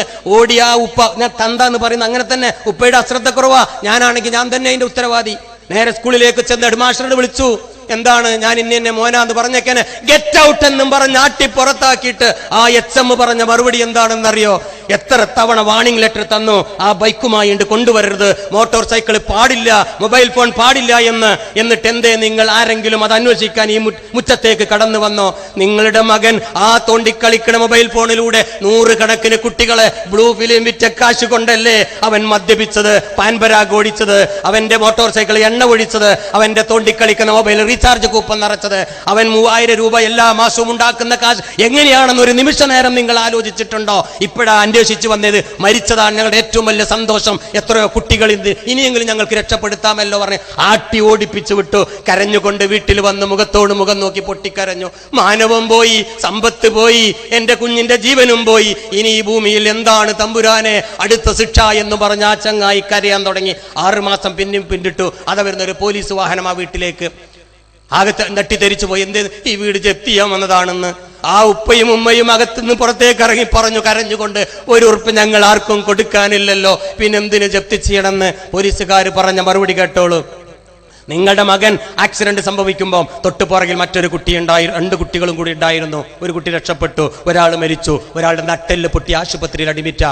4.5 ലക്ഷത്തോളം രൂപ ആശുപത്രി ചെലവ്. 1 രൂപ പോലും ഇൻഷുറൻസ് കമ്പനി തരില്ല എന്ന് പറഞ്ഞു. അത് നിങ്ങളടക്കണം, കാരണം നിങ്ങളുടെ മകന് ലൈസൻസ് ഇല്ലായിരുന്നു, നിങ്ങളുടെ മകൻ 18 വയസ്സ് പൂർത്തിയായിട്ടില്ല, നിങ്ങളുടെ മകൻ ഹെൽമറ്റ് വെച്ചില്ലായിരുന്നു, നിങ്ങളുടെ മകൻ ലഹരിയിലാണ് ഓടിച്ചത്, മദ്യപിച്ചാ ഓടിച്ചത്, അവന്റെ മൊബൈൽ ഫോണിൽ തോണ്ടി കളിച്ചുകൊണ്ട് അവനെ യാത്ര ചെയ്തത്. അങ്ങനെ അപകടം. ആ നഷ്ടപരിഹാരം 8 ലക്ഷത്തോളം വരും. അത് ഇന്നടക്കണം, ഇല്ലെങ്കിൽ ഇത് ജപ്തി, അല്ലെങ്കിൽ നിങ്ങൾക്ക് ജയില്. ഇതിലേത് വേണം? അതാ കോടതി നടപടികളും. ഒരു ചങ്ങലയുമായി 2 ഉദ്യോഗസ്ഥർ താഴെ ഇറങ്ങി. ഏത് വേണം? പൊട്ടിക്കരഞ്ഞുകൊണ്ട് പറഞ്ഞു, എന്നെ ജീവിക്കാൻ അനുവദിക്ക്, ഞാൻ ജയിലിലേക്കില്ല, എനിക്കൊരു വേറെ സ്ഥലമുണ്ടെന്ന് പറഞ്ഞ് ആ ഉമ്മയെ കൈ പിടിച്ചുകൊണ്ട് ഇറങ്ങിപ്പോയത് മലപ്പുറം ജില്ലയിലെ കുറ്റിപ്പുറത്തടുത്തുള്ള തവനൂരിലെ വൃദ്ധസദനത്തിലേക്കാണ് ആ ഉമ്മയും ബാപ്പയും കയറി ചെന്നത്.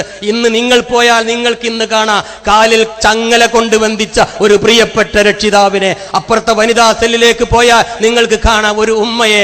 10ഉം 15ഉം വയസ്സായ ആൺകുട്ടികളെ കണ്ടാൽ, എന്റെ മോനെ എത്ര കാലമായടാ നിന്നെ ഞാൻ കാത്തിരിക്കുന്നു, ഇന്നെങ്കിലും എന്റെ കുഞ്ഞുമോൻ വന്നല്ലോടാ എന്നും പറഞ്ഞുകൊണ്ട് ഓടി വന്നുകൊണ്ട് മാറോട് അടച്ചുകൊണ്ട് കെട്ടിപ്പിടിച്ച് പൊട്ടിക്കരയുന്ന ഒരു മാതാവിനെ നമുക്കവിടെ കാണാം. ഒന്നേ എനിക്ക് ചോദിക്കാനുള്ളൂ, ആ മാതാവിനെയും പിതാവിനെയും വൃദ്ധസദനത്തിൽ ഏൽപ്പിച്ചതാരാ?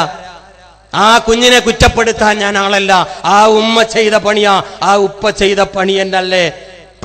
ബൈബിൾ പറയുമ്പോ ഞാൻ കേട്ടിട്ടുണ്ട്, നാളെ മരണപ്പെടുപ്പോ ആ കുഞ്ഞുമോനെ നേരെ മഹ്ശറായിൽ ആ നരകക്കുണ്ടിലേക്ക് അങ്ങ് വലിച്ചെറിയുന്ന സമയത്ത് മോൻ അവിടെ വെച്ച് പറയുമത്രേ, എനിക്ക് നീല ചിത്രങ്ങൾ കാണാൻ കാശ് തന്നത്, എന്നെ വളർത്തി നോവിച്ച, എന്നെ വലുതാക്കിയ എന്റെ ഉമ്മയാണ്. എനിക്ക് കള്ളു കുടിക്കാൻ കാശ് തന്നത്, എല്ലാ മാസവും എനിക്ക് പണം തന്നതും, എനിക്ക് ബൈക്ക് വാങ്ങാനും മദ്യപിക്കാനും കാശ് തന്നത് എന്റെ ഉമ്മയും വാപ്പയുമാ. അതുകൊണ്ട് കൊണ്ടുവരി അവരെ നരകക്കുണ്ടിന്റെ അടിത്തട്ടിലിടി, അവരെ നെഞ്ചത്ത് കയറി നിന്നിട്ടെങ്കിലും ഒരല്പം ആശ്വാസം എനിക്ക് കൊള്ളാമല്ലോ എന്ന് വാവിട്ട് കരഞ്ഞു പറയുമെന്ന് പണ്ഡിതന്മാർ ഒരുപാട് പറഞ്ഞിട്ടില്ലേ? അതിന്റെ ഏറ്റവും വലിയ ഉദാഹരണമല്ലേ? ഇനിയെങ്കിലും കുഞ്ഞുമക്കൾക്കൊരു മോട്ടോർ സൈക്കിൾ വാങ്ങിച്ചു കൊടുക്കാതിരിക്കുക, അവർക്ക് ഈ മാരകായുധം വാങ്ങി കൊടുക്കാതിരിക്കുക. മറ്റൊന്നും എനിക്ക് അവസരത്തിൽ പറയല്ല. വളരെ പ്രധാനപ്പെട്ട അതൊക്കെ അതിന്റെ ചിത്രങ്ങളാണ് കേട്ടോ. കുട്ടികൾ മരിക്കാൻ പോണ ചിത്രം ഒരു മരണം ഇങ്ങനെ ഇപ്പൊ നടക്കുന്നത് കാണാൻ നിങ്ങൾക്ക്. എൻ്റെ വീഡിയോ ഇല്ല, അത് കണ്ടോ? ഒരു മോട്ടോർ സൈക്കിളായിട്ട് മറ്റൊരു മോട്ടോർ സൈക്കിളാണ് ചവിട്ടുകയാണ്, നേരെ ഒരു കണ്ടെയ്നർ ലോറിൻ്റെ ഉള്ളിൽ കയറുകയാണ്. 3 ജീവൻ അവിടെ പൊട്ടിത്തെറിക്കുകയാണ്, ചതഞ്ഞാണ്ട് അരക്കുക, തലച്ചോറൊക്കെ ഇങ്ങനെ വിടർന്നിങ്ങനെ കിടക്കണ വീഡിയോ ഒക്കെ എൻ്റെ അടുത്ത് ഇട്ടാപ്പോൾ നിങ്ങൾ ആരും ഭക്ഷണം കഴിക്കൂല, നിങ്ങൾ ഉറക്ക് പോകും. ആ ഒരു വീഡിയോ ഞാനിപ്പോൾ വിടുന്നില്ല. ഉമ്മമാരാ ബോധം കെട്ട് അവിടെ വീഴും. ആ രംഗം കഴിഞ്ഞാൽ ആ പാപം ഉമ്മയും പാപ്പയും കരഞ്ഞിട്ടുണ്ട് ഒരു ഓട്ടം റോഡ് സൈഡിലേക്ക്. അപ്പൊ കാണാൻ കാക്കകൾ ഇങ്ങനെ കലത്തോറ് കൊത്തിപ്പറിക്കാതിരിക്കാൻ ഒരു പോലീസ് കോൺസ്റ്റബിൾ അവിടെ കാവലിരിക്കും. ഒരു ഹെൽമെറ്റ് വെച്ച ആ ദുരന്തം ഒഴിവായി കിട്ടുവട്ട. എന്നിട്ട് മോർച്ചറി പോയിട്ടുണ്ട് ഒരു ചോദ്യം, ഈ കിടക്കുന്നതിൽ ഏതാണ് എൻ്റെ കുഞ്ഞുമോനെന്ന്. എന്താ കാരണം? അന്നിട്ട കുപ്പായത്തിന്റെ നിറം ആ ഉമ്മാക്കറിയില്ല, അന്നിട്ട പാന്റിന്റെ നിറവും അറിയില്ല, മുഖം വികൃതമാ, തിരിച്ചറിയുന്നില്ല, ഹെൽമെറ്റ് ഇല്ലാത്തത് കൊണ്ട്. അപ്പോ ആ ഉമ്മ ചോദിക്കുക, ഈ കിടക്കുന്നതിന് നിന്റെ കുട്ടി ഏതാണെന്ന്. വല്ലാത്തൊരു ചോദ്യം. അതുകൊണ്ട് ഹെൽമെറ്റ് തലയിൽ കിടന്നോട്ടെ, ഈ 2 ചോദ്യം ഒഴിവായി കിട്ടും. ഏതാ ഗെയിം കളിക്കണ കുട്ടികള് അപകടം സംഭവിച്ചുകൊണ്ടിരിക്കുക. കമ്പ്യൂട്ടറിലേ മൊബൈൽ ഫോണിൽ ഉമ്മാന്റെ ഫോൺ ഉപയോഗിച്ച് ഇങ്ങനെ ഗെയിം കളിക്കുക. ഗെയിം കളിച്ച് അവസാനം മനുഷ്യനെ കൊല്ലുക കേട്ടോ. കൊലപാതകമൊക്കെ നടക്കുന്നുണ്ട്, ഞാൻ അതിലേക്ക് പോണില്ല. അമേരിക്കയിലെ ഒരു കുട്ടിയെ അച്ഛന്റെ റിവോൾവർ അലമാറയിൽ കണ്ടെടുത്തു, നേരെ സ്കൂളിൽ കണ്ട് പോയി 27 എണ്ണത്തിന് പട്ടാച്ച് വെടിയച്ചാണ്ട് കൊന്നു. കുട്ടീനെ പറ്റി അന്വേഷിച്ചപ്പോൾ കുട്ടി ഇത്തരം ഗെയിമുകളിൽ 1ാം റാങ്കുകാരനായിരുന്നു. അപ്പം ഒന്ന് പ്രവർത്തിച്ചു നോക്കിയതാണ്. തൂക്ക് കണ്ടപ്പോൾ ഓർമ്മ വന്നു കേട്ടോ. അപ്പൊ അത്തരം തൂക്കും കടാരുള്ള ഗെയിമൊക്കെ കുട്ടികൾ കളിക്കുമ്പോൾ ഇപ്പൊ തടയണം, നാളെ അവർ കൊലയാളിയാവും.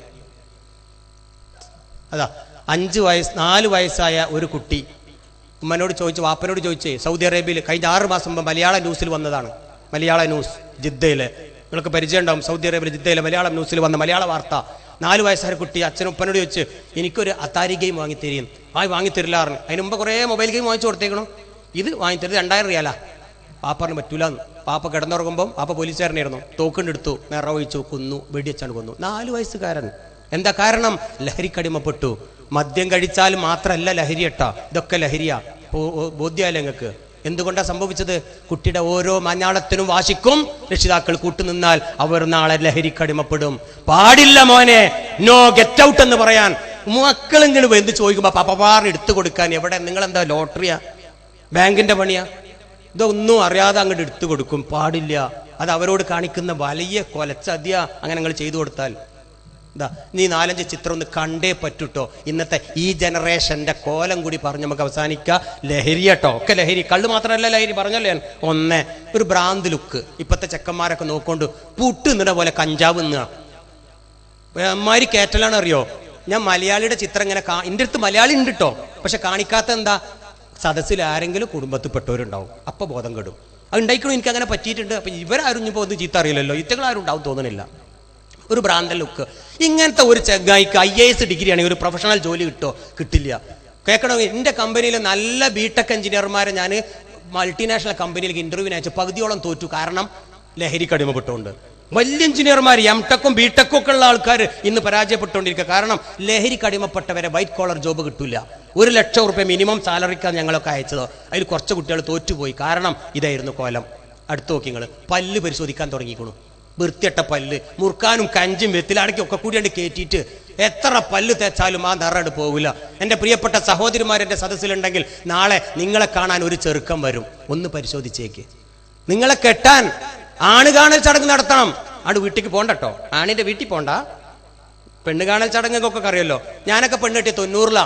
ഞാനൊക്കെ കണ്ടിട്ട് വന്നതിന് ശേഷം എൻ്റെ പെങ്ങന്മാരെ ഒരു കൂട്ടം അങ്ങോട്ട് പോയിട്ട് ആ പാവം പെൺകുട്ടിന്റെ ചുണ്ട് പിടിച്ചു നോക്കി, നാക്ക് പിടിച്ചു നോക്കിക്കണു, മുടി പിടിച്ചു നോക്കി, നടത്തി നോക്കി, മന്തപ്പുണ്ട, മൊയന്തുണ്ട, കൊഞ്ഞപ്പാടുണ്ട ഒക്കെ നോക്കി വന്ന് വീട്ടിൽ വന്നിട്ട് പറയണേ, മോനെ കെട്ടിക്കോടി ഓക്ക് ഇത്ര മുടി വരെ അളന്നേക്കണ്, ഇത്ര നീട്ടുണ്ടെന്ന് പറഞ്ഞിട്ട് ഞാൻ പോയി കെട്ടിയേ. ഒരൊറ്റ കുട്ടി ഇൻ്റെതൊന്നും വന്ന് പിടിച്ചു നോക്കിയില്ല. അത് എവിടുത്തെ ന്യായാണ്? ആണിനൊന്നും നോക്കണ്ട ആരങ്ങളോട് പറഞ്ഞത്? ആ കാലത്ത് അങ്ങനൊക്കെ മതി. ശരിയാ, ഈ കാലത്ത് പൊന്നാരെ പെങ്ങന്മാരെ ഉമ്മമാരെ ആണുങ്ങൾ അങ്ങനെയൊക്കെ പിടിച്ചു നോക്കണം. എൻ്റെ സഹോദരങ്ങളൊക്കെ ഉണ്ടാവും, പാവം എനിക്കിതീ കൂടി ഇനി പോവാൻ പറ്റൂല. ഒന്നും ചെയ്യരുത് മക്കളെ. എൻ്റെ കുടുംബം പോലെ പറഞ്ഞു തരികയാണ്. എൻ്റെ കുടുംബത്തിന് നീ അങ്ങനെ പറഞ്ഞു കൊടുത്തിട്ടുണ്ട്. അതുകൊണ്ട് പെണ്ണ് കെട്ടുമ്പോൾ പെണ്ണുങ്ങൾ നിങ്ങളെ പിടിച്ചു നോക്കും, സൂക്ഷിച്ചോളി. നല്ലൊരു ജോബ് നിങ്ങൾക്ക് വേണം, വൈറ്റ് കോളർ ജോബ് വേണോ, അന്തസ്സായ ജോലി വേണമെങ്കിൽ ലഹരിക്ക് അടിമപ്പെട്ടവർക്ക് ജോലി കിട്ടില്ല. ഈ ലോകത്തെ കാര്യ പറയുന്നത്, പരലോകത്തെ കാര്യമല്ല. അത് നാളല്ലേ എന്ന് പറയുമ്പോൾ അത് കുറെ കേട്ടിട്ട് പറയും നാളെ നിങ്ങൾക്ക് ചോദ്യം. നാളല്ലേ?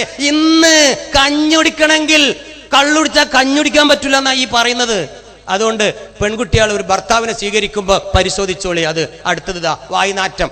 ഒരാഴ്ചയിൽ 1 നേരമെങ്കിലും മദ്യപിച്ച ഒരാളുടെ വായിൽ നിന്നും ഒരു ദുർഗന്ധം പുറത്തേക്കുണ്ട്. അത് ബീറാണെങ്കിലും ജിന്നാണെങ്കിലും ശൈത്താനാണെങ്കിലും എന്ത് കുടിച്ചാലും മണം പുറത്തേക്ക് വരും. എത്ര സ്പ്രേ അടിച്ചാലും മുറുക്കാൻ തിന്നാലും ആ മണം സ്വന്തം ഭാര്യയ്ക്ക് കെട്ടിയൊക്കെ ഒരു പെൺകുട്ടിക്ക്, ജീവിതത്തിൽ ഒരിക്കലും മദ്യപിക്കാത്ത ഒരു പെൺകുട്ടിക്ക് ആ മണം തിരിച്ചറിയും. അതുകൊണ്ട് പരിശോധിച്ചോളി. ഒരാണ് നിങ്ങളെ കാണാൻ വരുമ്പോ ഇവ മദ്യപാനിയാണെന്ന് പരിശോധിച്ചോളി. എന്നിട്ട് കെട്ടി. വാപ്പ പറയാ കെട്ടിക്കോ മോളെ, താലി പറഞ്ഞ സമ്മതിക്കരുത്. നിങ്ങൾക്കുണ്ട് ഒരു കണ്ടീഷൻ. ഞാനത് പറയും, പെൺകുട്ടിയെ ക്ലാസ് കൊടുക്കലുണ്ട്. ഇപ്പോ വീട്ടിൽ ഒരു അടിയൊക്കെ നടന്നിട്ടുണ്ടെന്നിട്ട്. അതുകൊണ്ട് പരിശോധിച്ചോളി. മണുണ്ട്, നാറുന്ന ആൾക്കാർ വരും. അടുത്ത് നോക്കിക്കോ, യോയോ വരും. ഇപ്പോ 350 റുപ്യക്ക് സൂപ്പർ ഗുളിട്ട് വരും. ഇവിടെ അല്ലേ നമ്മുടെ നാട്ടിലൊക്കെ ഉണ്ട്, എൻ്റെ നാട്ടിലൊക്കെ വന്നിട്ടുണ്ട്. മുടി ഇങ്ങനെ സൂപ്പർ കൂളിട്ട് നീച്ച് നിൽക്കേണ്ട ഒരു കോലം. 350 ആണല്ലോ അങ്ങനെ ഇടാൻ, ബാർബർ ഷാപ്പിൽ നിന്ന് എടുക്കുന്നതാണല്ലോ. എന്നിട്ട് വേട്ടാളം, തേള്, ഞണ്ട്, കരിക്കുന്നനൊക്കെ അങ്ങനെ വരയ്ക്കും. അങ്ങനെ അങ്ങനെ ഒരു ഭയങ്കര രസമാണ്. ചെറിയ കുട്ടികൾക്ക് വരെ അങ്ങനെ വരച്ചു കൊടുക്കും. വലിയ കുട്ടിയാവുമ്പോൾ എന്താ ഉണ്ടാവുക? എന്തിന് തലയിൽ ഹെൽമെറ്റ് വെക്കൂല? ഈ 350 ഉറുപ്പ്യക്ക് സൂപ്പറുകൾ ഇട്ടാ. കാരണം ഹെൽമെറ്റ് വെച്ചാണ്ട് ചുളിഞ്ഞു പോവില്ലേ? അപ്പൊ അങ്ങനെ ഹെൽമെറ്റ് വെക്കാതെ അങ്ങനെ പോയപ്പോൾ പോലീസ് പിടിച്ചാൽ പറയലെന്താ? അതിന്റെ കാമുകി അപ്പുറത്തുണ്ട്, ഓളിന്റെ സൗന്ദര്യം കാണാൻ വേണ്ടിയിട്ടാണ് ഞാൻ തുറന്നു വെച്ചേക്കണം. ഇവന്റെ തലച്ചോറിന് എത്ര 350? അതും എനിക്കറിയില്ല. ഏതായിക്കോട്ടെ, അങ്ങനത്തെ കുറെ കോലായിട്ട് യോയോ അറിഞ്ഞ മോഡലായിട്ട് പെണ്ണ് കാണാൻ വരും. വിട്ട മോനെ വണ്ടി, അടുത്ത ബസ്സിൽ ഞാൻ വരാന്ന് പറയുന്നത്. ബസ് വേറെയും വരും കേട്ടോ.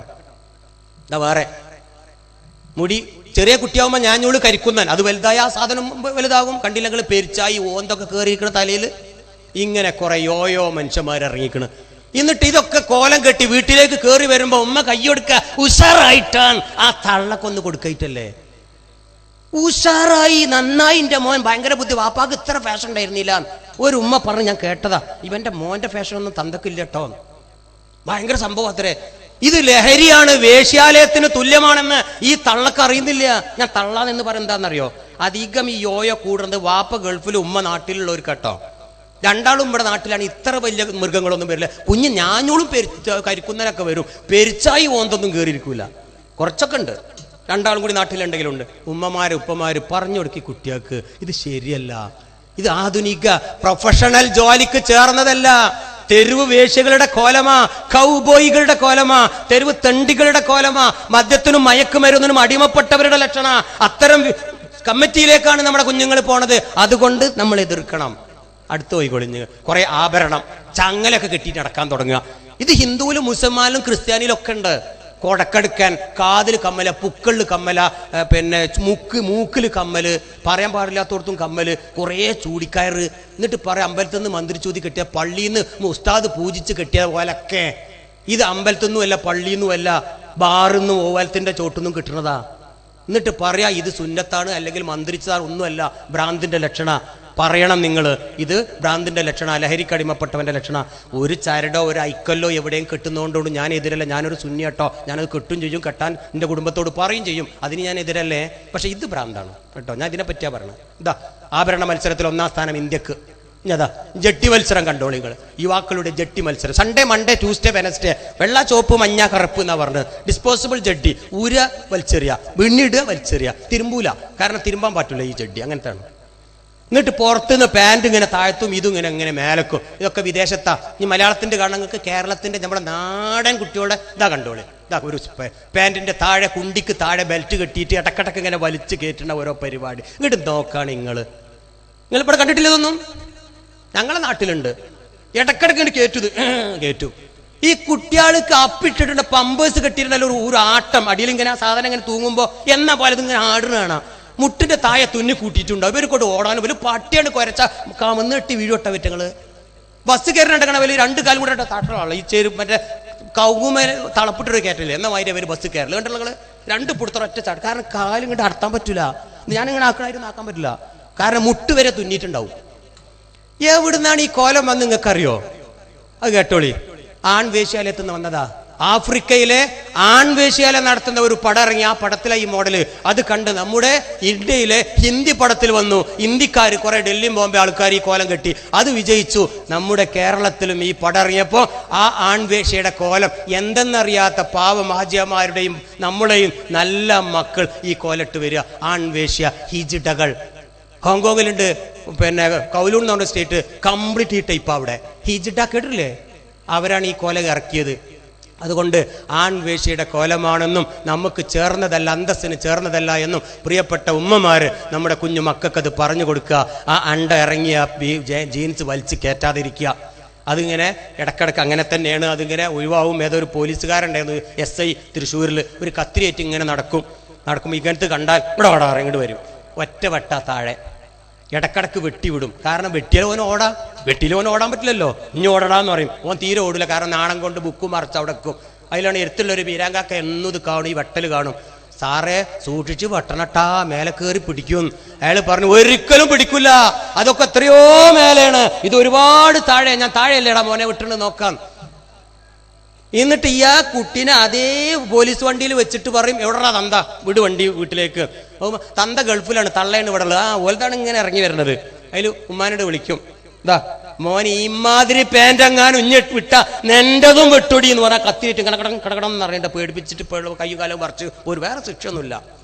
ഇതൊക്കെ നമ്മളെ നാട്ടിലും തുടങ്ങണം. അതുകൊണ്ട് ഈ രംഗം കണ്ടാലും നിങ്ങൾ അതിനെ എതിർക്കണം, അത് പാടില്ല. അതുകൊണ്ട് ആ പാൻറ്റുകളൊക്കെ ഒരു തലക്കാണി ഉറയിൽ കയറ്റിക്കൊള്ളു. ഇപ്പം തന്നെ ഭാവിയിൽ ഒരു 50 വയസ്സാകുമ്പോൾ അവരെ കുട്ടികൾക്ക് കാണിച്ചു കൊടുക്കാം. കത്തിക്കണ്ട, തലക്കാണി ഉറയിൽ കയറ്റണം. അതല്ല, എൻ്റെ ഉമ്മയൊക്കെ പണ്ട് കുറേ തലക്കാണി ഉറയിൽ പൊളിച്ചപ്പൊക്കെ കിട്ടി. അതുകൊണ്ട് നാളെ 50 കൊല്ലം കഴിഞ്ഞാൽ ഒരു മോഡലാക്കിയിട്ട് നമുക്ക് എക്സിബിഷനിൽ വെക്കാം.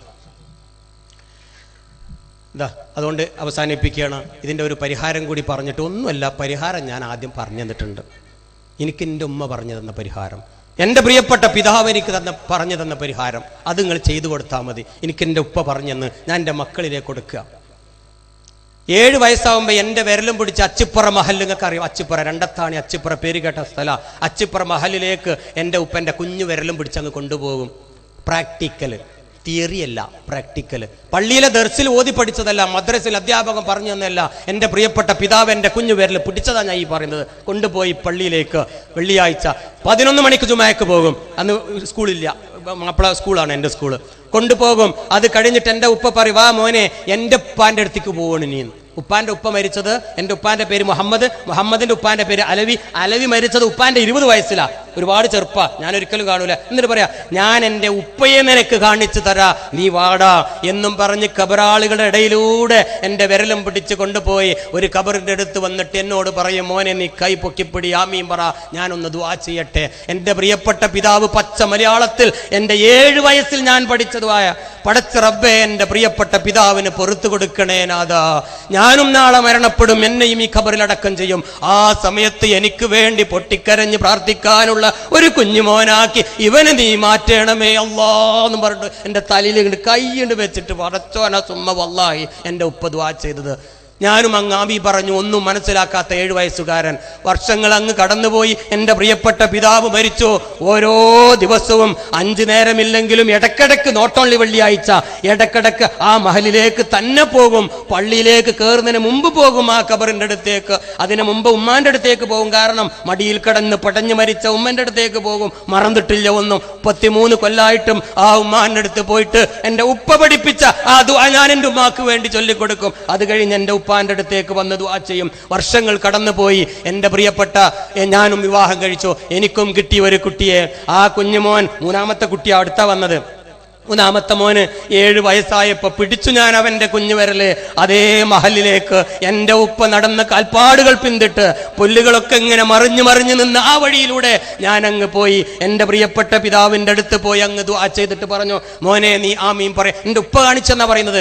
ആമീൻ പറയണട്ടോ. ഞാൻ അങ്ങ് ദുആയിരുന്നു, എൻ്റെ ഉപ്പാക്ക് പുറത്തു കൊടുക്കണേ നാഥാ, നാളെ ഞാനും മരിക്കും, എന്നെയും ഈ ഖബറിൽ അടക്കം ചെയ്യും. ആ സമയത്ത് എനിക്ക് വേണ്ടി ദുആ ചെയ്യുന്ന ഒരു കുട്ടിയാക്കി എൻ്റെ സിനാൻ ജാവേദ് മോനെ നീ മാറ്റണേ അല്ലാ എന്നും പറഞ്ഞ് അങ്ങ് അവന്റെ പുറത്തങ്ങ് തൊട്ട സമയത്ത് കിടുകിടാ അവൻ അങ്ങ് പൊട്ടിക്കരഞ്ഞു. 7 വയസ്സായ കുട്ടി. ഞാൻ അത്ര കരഞ്ഞിട്ടില്ല. കരഞ്ഞു. മോനെ സമാധാനപ്പെടു എന്ന് പറഞ്ഞപ്പോഴും തേങ്ങി തേങ്ങി തേങ്ങി കണ്ണ് നിറഞ്ഞുകൊണ്ട് നിൽക്കുന്ന അടുത്ത് ദുആ ചെയ്യുന്ന ആളുകളൊക്കെ ഓടി വന്നു. എന്താ ഈ കുട്ടി ഇങ്ങനെ കരയണ്, എന്താ ഈ കുട്ടി കരയണെന്ന് എനിക്ക് മനസ്സിലായില്ല. അവസാനം അവൻ അവന്റെ ചുണ്ട് കൊണ്ട് പറഞ്ഞ വാക്കിതാ, ഉപ്പയല്ലേ പറഞ്ഞ് ഉപ്പ നാളെ മരിക്കുമെന്ന്. ആ സമയത്ത് എൻ്റെ കുഞ്ഞുവിരൽ പിടിച്ച് അങ്ങാടിയിലേക്ക് പോകാൻ എനിക്ക് ഉപ്പയില്ലാതാവുമല്ലോ എന്നോർത്ത് കരഞ്ഞതാ. മോനെ, നാളെ എന്നതിനർത്ഥം ഒരു നാളെന്ന, ഒരു ദിവസം എന്ന, നാളെ എന്നല്ലടാ എന്നങ്ങ് പറഞ്ഞപ്പോഴാ അവന്റെ ചെറു പുഞ്ചിരി ഞാൻ കണ്ടത്.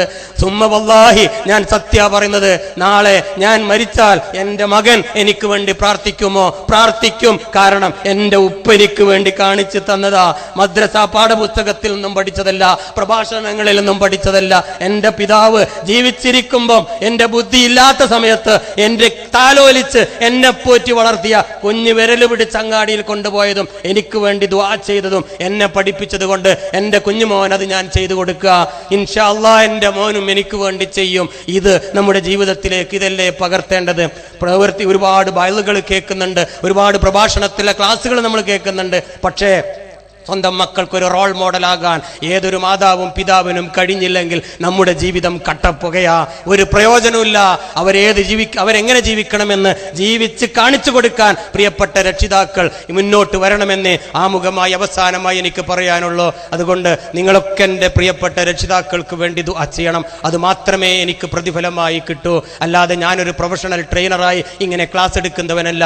ഈ മഹത്തായ മജ്ലിസിന്റെ ബർക്കത്ത് കൊണ്ട്, ഈ മഹത്തായ ആളുകളുടെ ദുആ കൊണ്ട് എന്റെ പ്രിയപ്പെട്ട മാതാവിനും പിതാവിനും ഒരു സമയമെങ്കിലും ഒരു സന്തോഷം കിട്ടിയാൽ അതാണ് ഈ ലോകത്ത് എനിക്ക് എന്റെ മാതാപിതാക്കൾക്ക് ചെയ്തു കൊടുക്കാനുള്ള ഏറ്റവും വലിയ പുണ്യം. അതുകൊണ്ട് നിങ്ങളൊക്കെ എനിക്ക് വേണ്ടി പ്രാർത്ഥിക്കണം, ദുആ ചെയ്യണം എന്ന വസിയത്തോടു കൂടി വാഖിർ ദഅവാന അനിൽ ഹംദുലില്ലാഹി റബ്ബിൽ ആലമീൻ. അസ്സലാമു അലൈക്കും വറഹ്മത്തുള്ളാഹി